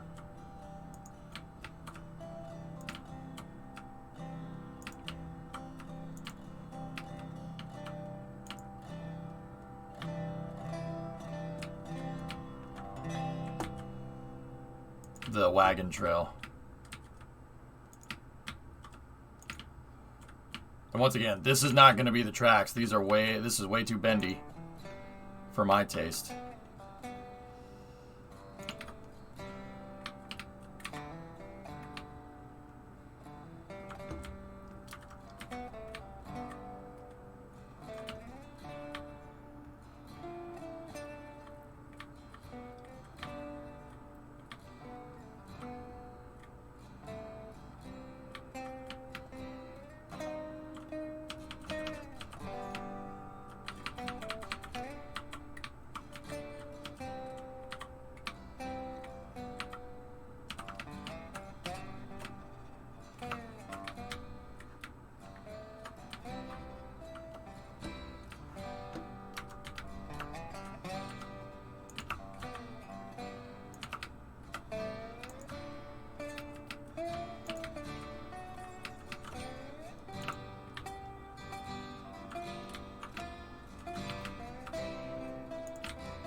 I think this is gonna look really cool.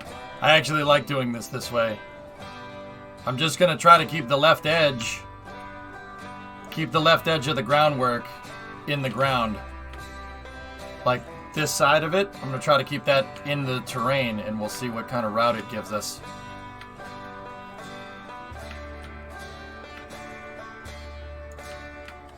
And if I just keep this at a 1% grade the entire time, should end up looking really cool.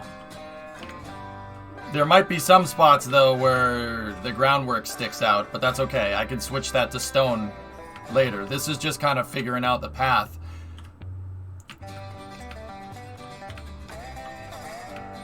Okay, the right stuff popped up on Flea last night, and I was able to assemble the chattiest of shotguns. Cool.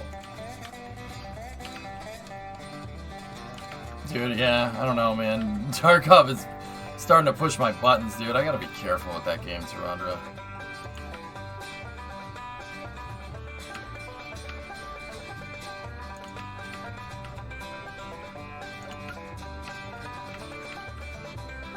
No, like, already, I mean, yeah, I'm starting to get irritated by it, and I'm starting to not have fun. But, you know, maybe it's just because I haven't gotten 15, so I don't know, fellas. Maybe I'll give it more, like, I might take a break, dude.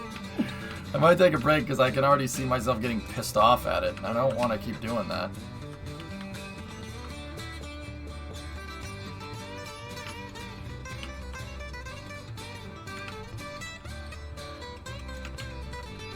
But simultaneously, I do enjoy it, you know? But I want to make sure we're enjoying it for the right reasons.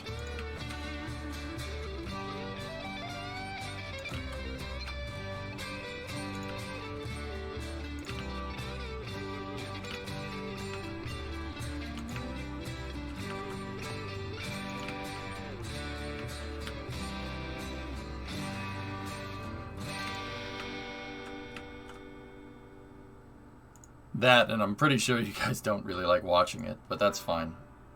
I mean, sometimes I just gotta play a game that people don't care about watching, because it's fun, you know? I mean, that's what After Hours is originally supposed to be, that. You know, there was a time where people freaking hated me playing Summer Car all the time. So, I mean, take that for what it's worth.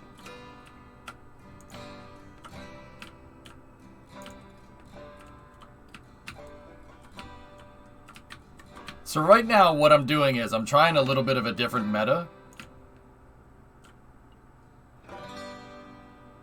What I'm trying to do is build, like, what I would think would be like a covered wagon path up to the mine.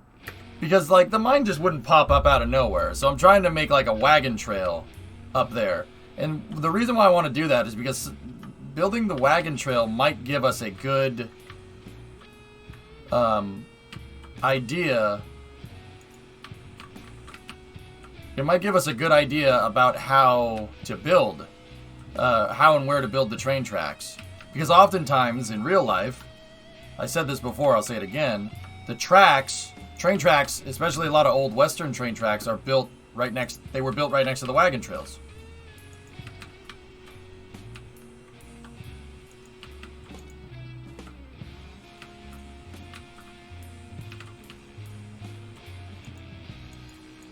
Yeah, it won't let us build it.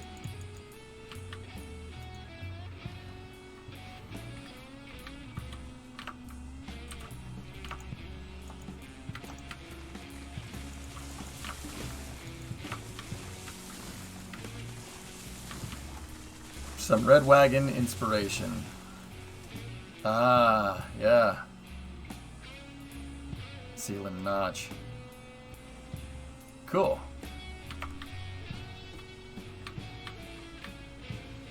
I don't care right now, MCP. Yeah, I don't care about that right now.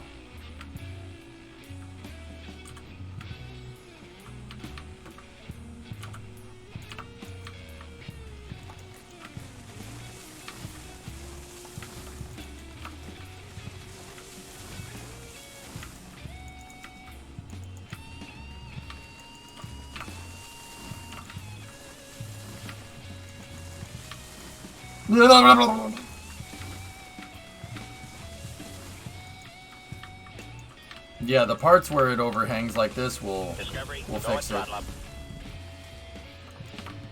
Sammy! I like trains.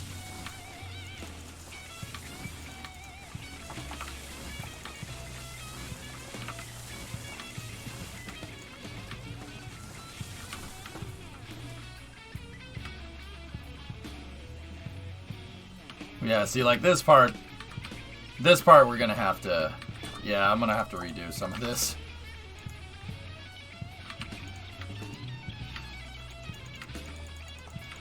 We might need to... I mean, the wagon trail doesn't need to be on a 1% freaking grade, dude. So...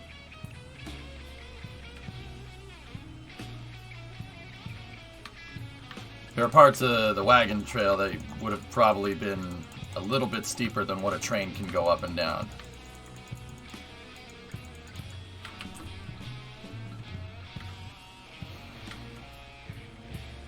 Yeah, something like that, SC. The thing is, for the first part of the groundwork, I did a 1% grade, so I might need to change it up a little bit. Exactly, path of least resistance for the wagon trail. Bingo.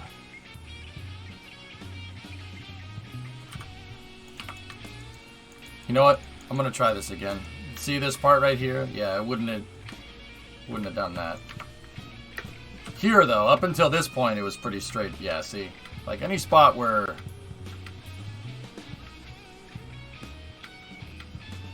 time for a 6-year Selby vote. You're almost there, dude. Alright, so let me go to groundwork, and I'm gonna go to variable. We'll go to variable stone wall for this part.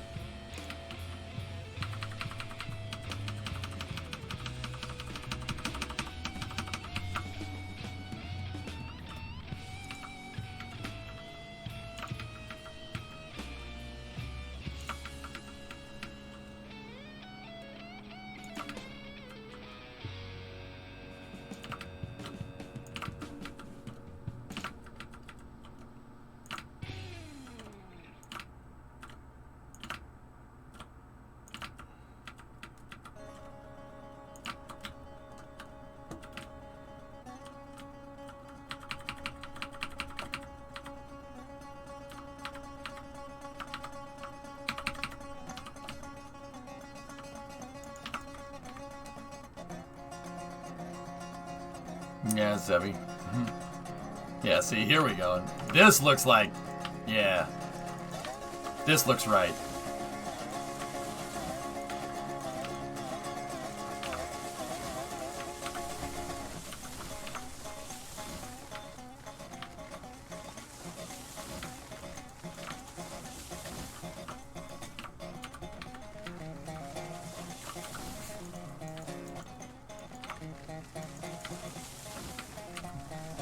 How are things?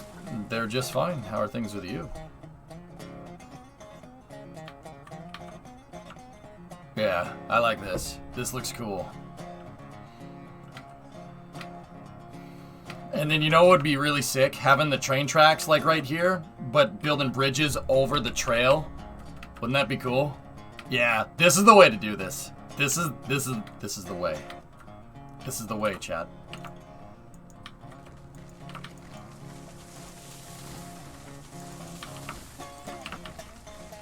Pog, pog, pog. We have found a way. That's right, brother. Found a way, brother. Alright, so for this part, I'll switch back to...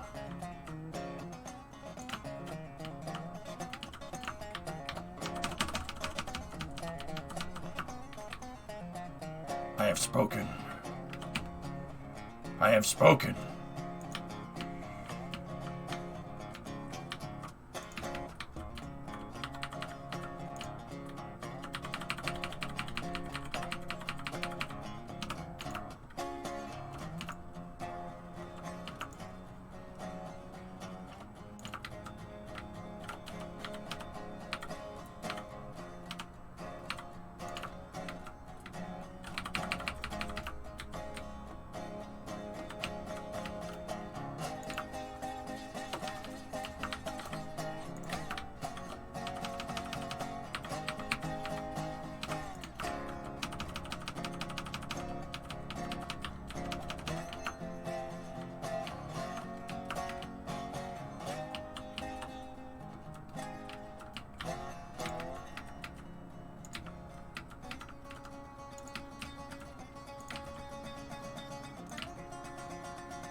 I got another idea. Let me just...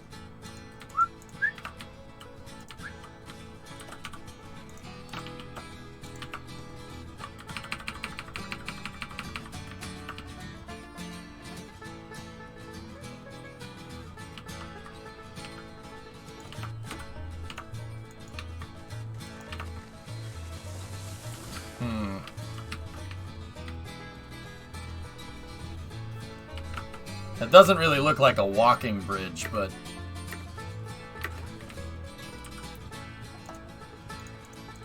just a thought.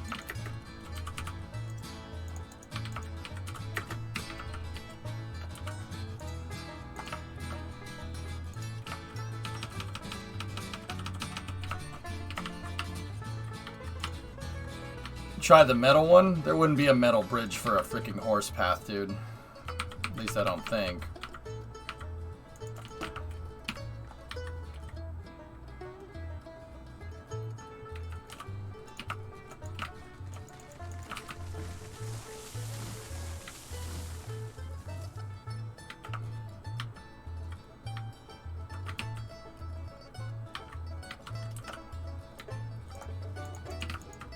First part looks like Dookie. This is gonna need to be wall as well.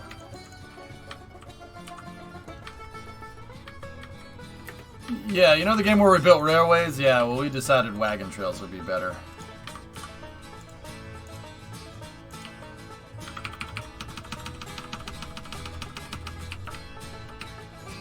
I mean, I don't think this would ever be, like, any feature the developers would ever put into the game, you know?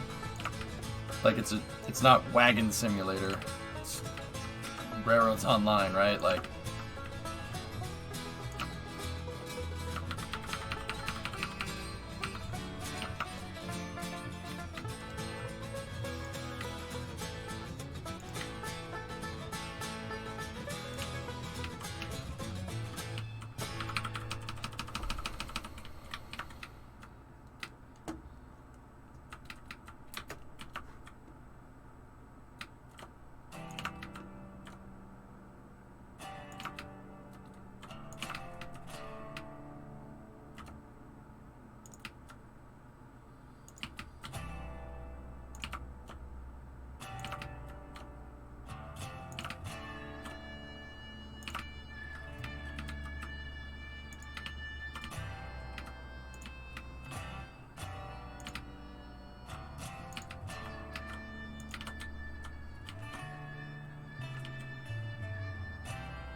It would be a nice touch if you could ride a horse, yeah. So... oh, man. This game just gave me a freaking sick idea. A sick idea for a game.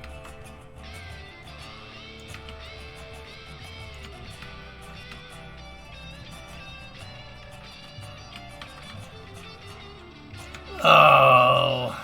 No, dude. I don't think people would go for that. So think like Red Dead Redemption, right? But Red Dead Redemption like mixed with Factorio. Like you're a railroad baron and you have to go out and survey, right? And then you have to fell trees and stuff, like cut down trees, you know, like what you do in Icarus.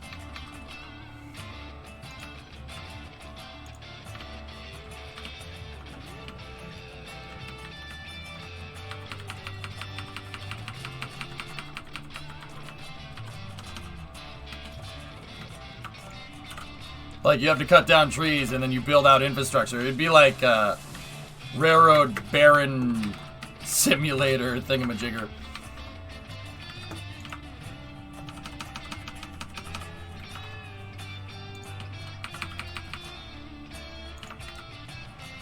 So, like, it's a game where you have to go do basically kind of this, right? But, like... I don't know, you have like a horse and you have to fell trees and cut it all down, and it's survival on top of that. I mean, I don't know, I think that's, now that I'm thinking about it, that's too much like this.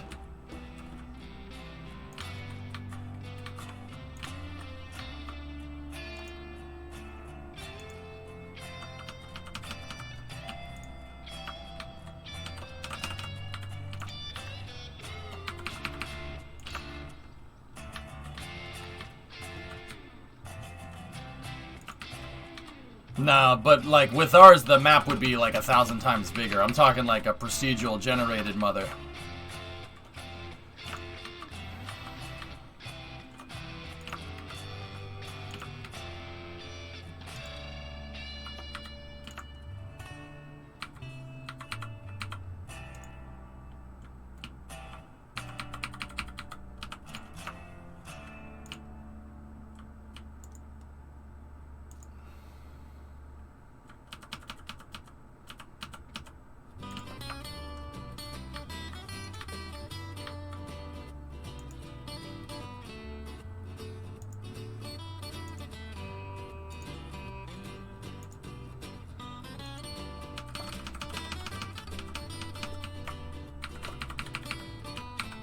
I don't know, man. Sure, we could think of something.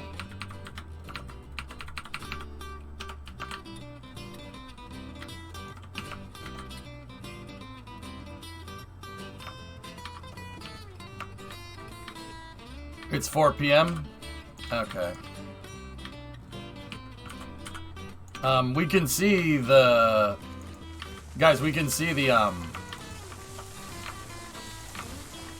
We're almost there. We could see the paperclip, which is pretty rad. Yeah, we just gotta figure out a way to get down this part with the trail.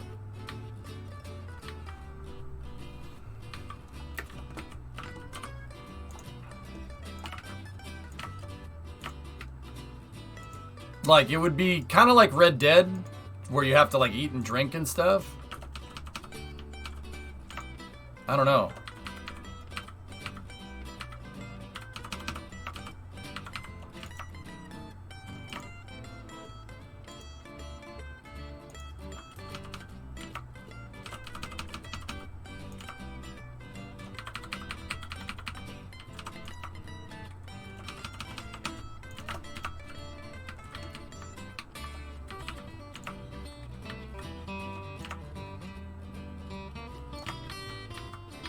Alright, let's just finish up this segment and then, yeah, we gotta... There's a lot of... Well, it's not that there's a lot of space news today. Well, actually, there is a lot of space news today. We haven't done a Starship update.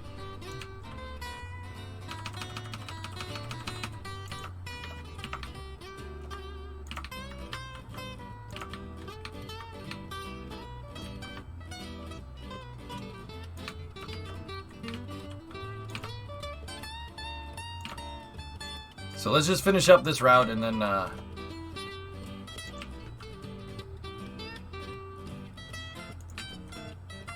we'll go from there. You know what I was thinking? Like, that idea for, oh, this survival game that I have, I literally just made, like, a modern version of Oregon Trail. That's, like, where you have to, but you'd have to, like, build railroads out. So think, like, kind of like, the gameplay, like, it would end up, like, kind of being like Minecraft, minus the spells and stuff. Minecraft, but in the Old West.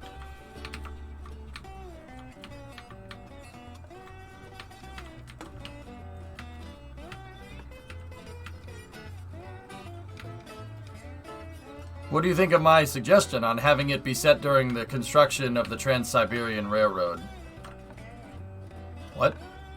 What? That's... I mean, okay.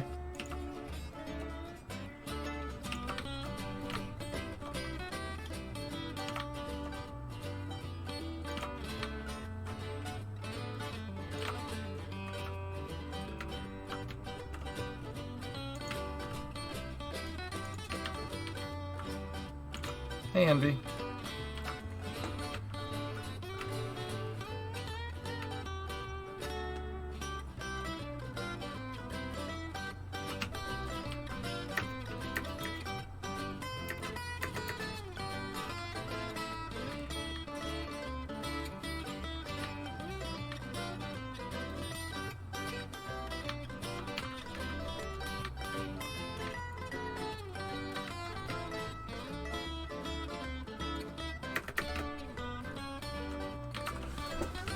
Dude, just walk up this cliff. What's wrong with you?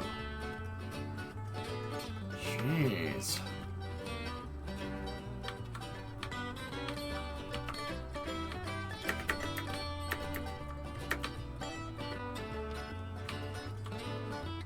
I hate this in games is absolutely irritating as all hell.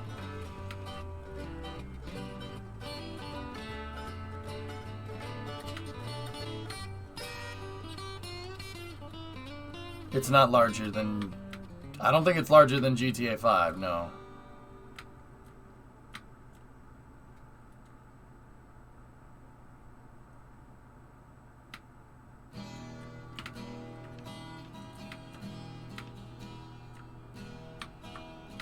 No! No! And because I haven't placed it, it's not collidable.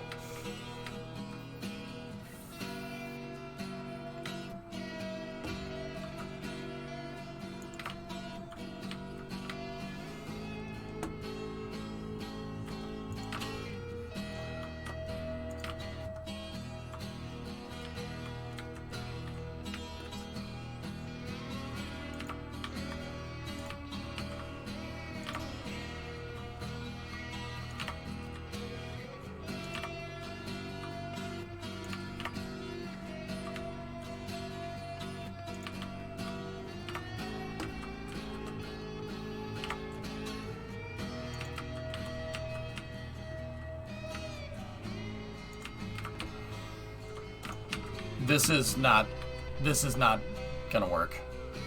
Fellas, that terrain is too steep.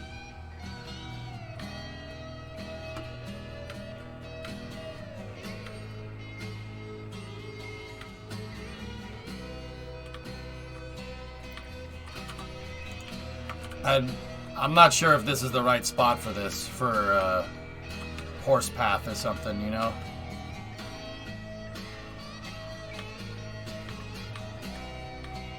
Maybe coming off the side of this hill wasn't the right idea. Let me just check the other side real quick for peace of mind, and then it's time for... Then I'm gonna take a break. I gotta go do an errand on my break. Do a switchback. Yeah. But once again, remember, path of least resistance. They would have probably tried to figure out another way to get up here.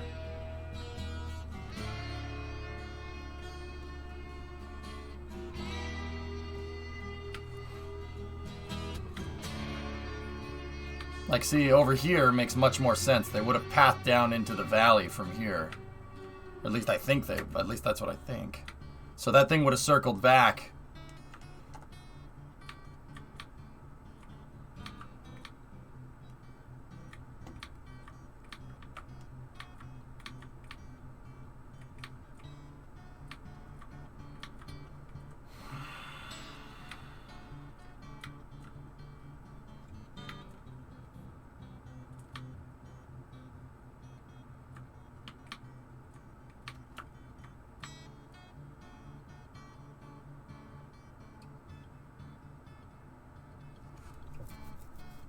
Probably would have made an elevator.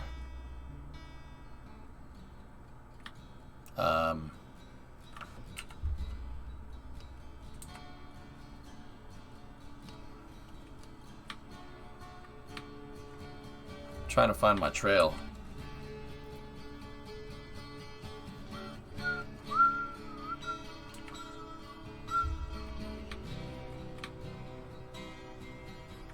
Discovery. Ah, here's the trail. What happens if we hug the wall on the left here? RJ gifted a sub to my cause. Thank you.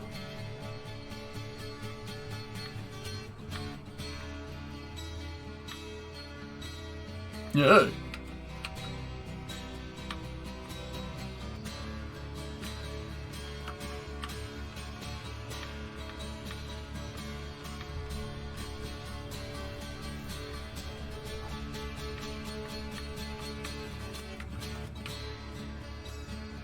A switchback here probably would, where we had it, like turning around over there and then coming down here, I think, and then going that way would probably be how they would have done this.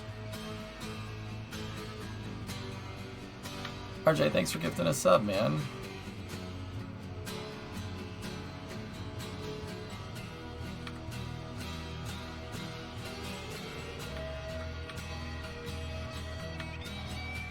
Okay.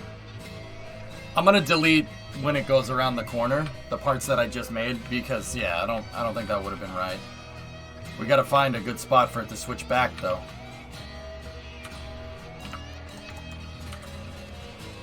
Yeah. Bruh.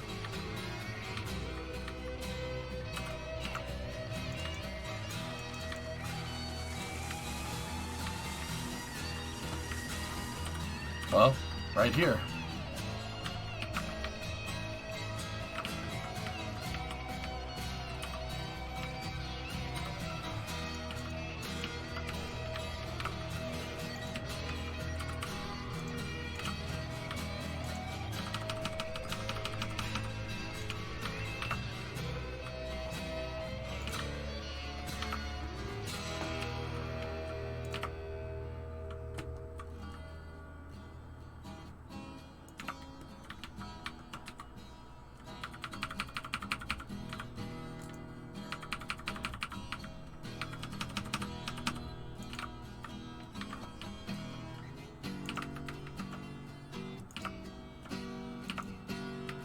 Yeah, this is better.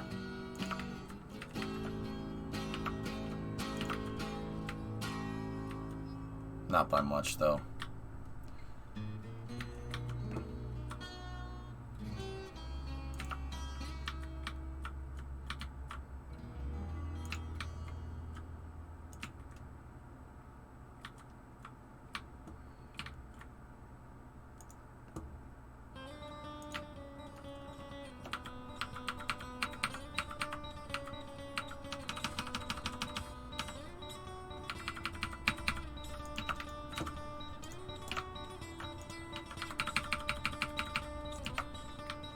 That looks like a tight U-turn. For a train? Yeah, sure.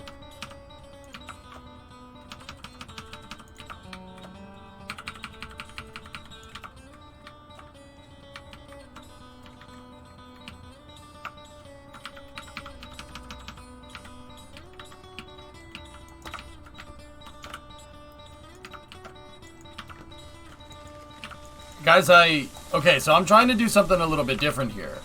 I kind of had an epiphany when we went to look at like the iron mine, okay? This is not train tracks. You saw what I made before. I don't make train tracks like this. Kind of had a little bit of oh, that's a good idea. We should do that this way.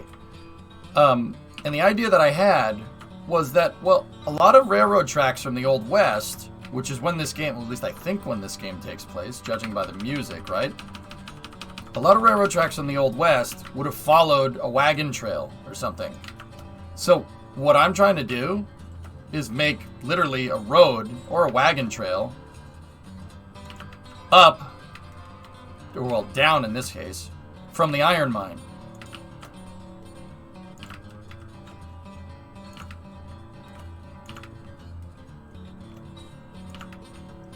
And then I'm kind of having my trail follow more or less the path of least resistance to get to the mine. Like where are the shallowest spots, more or less, except for the switchback. The switchback is like the one spot where it's like going to be a little bit crazy.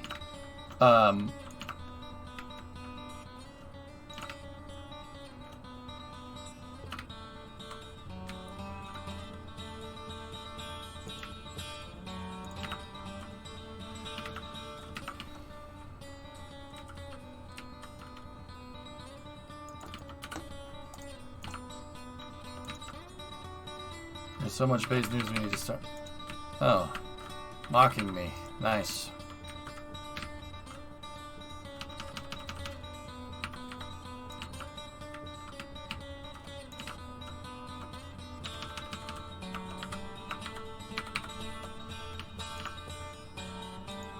So I'm trying to make a wagon path that covers it, and we'll pretty much stop here until we get to the next obstacle.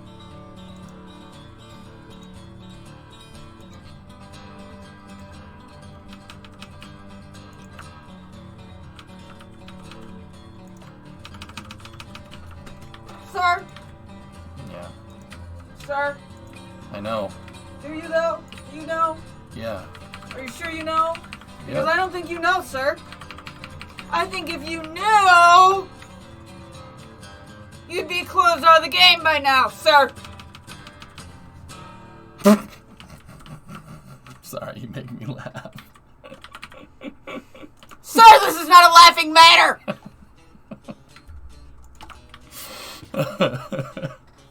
I'm gonna Alt F4. No, you're not. I'm gonna do it. I'm gonna do it. You and I both know we're not. That's not happening.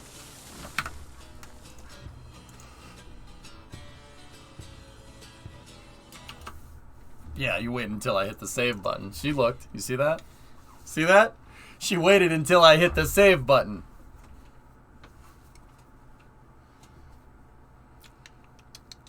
Go get my chicken. Wow. Say please next time. Please is for people who start Space News on time.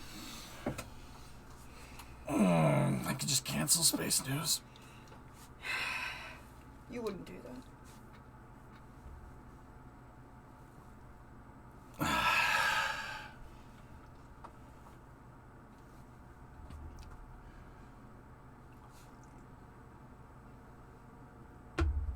When Brimo cop emote. You still saved at lightning fast speed. Yeah. It's called hedging your bets, man. Can't ever be sure. You know what I'm saying? Can't ever be sure. You know what I'm saying? You know what I'm saying? Am I right or am I right? All right. Okay.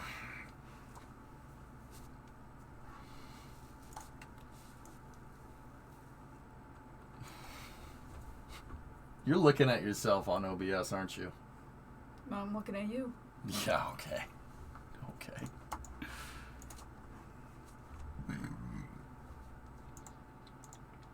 Alright, let's go over here like this. Let's find something to look at. I think we'll do a space documentary. That would be pretty neat. What? Nothing. My tummy growled. Why are you laughing at me? And she's hungry. Gotta feed. Have to feed the Brimo. I played the transmission video yesterday, so I'm trying to think of one we haven't seen in a little while. I need something that's a little bit on the longer side. How about the JPL one?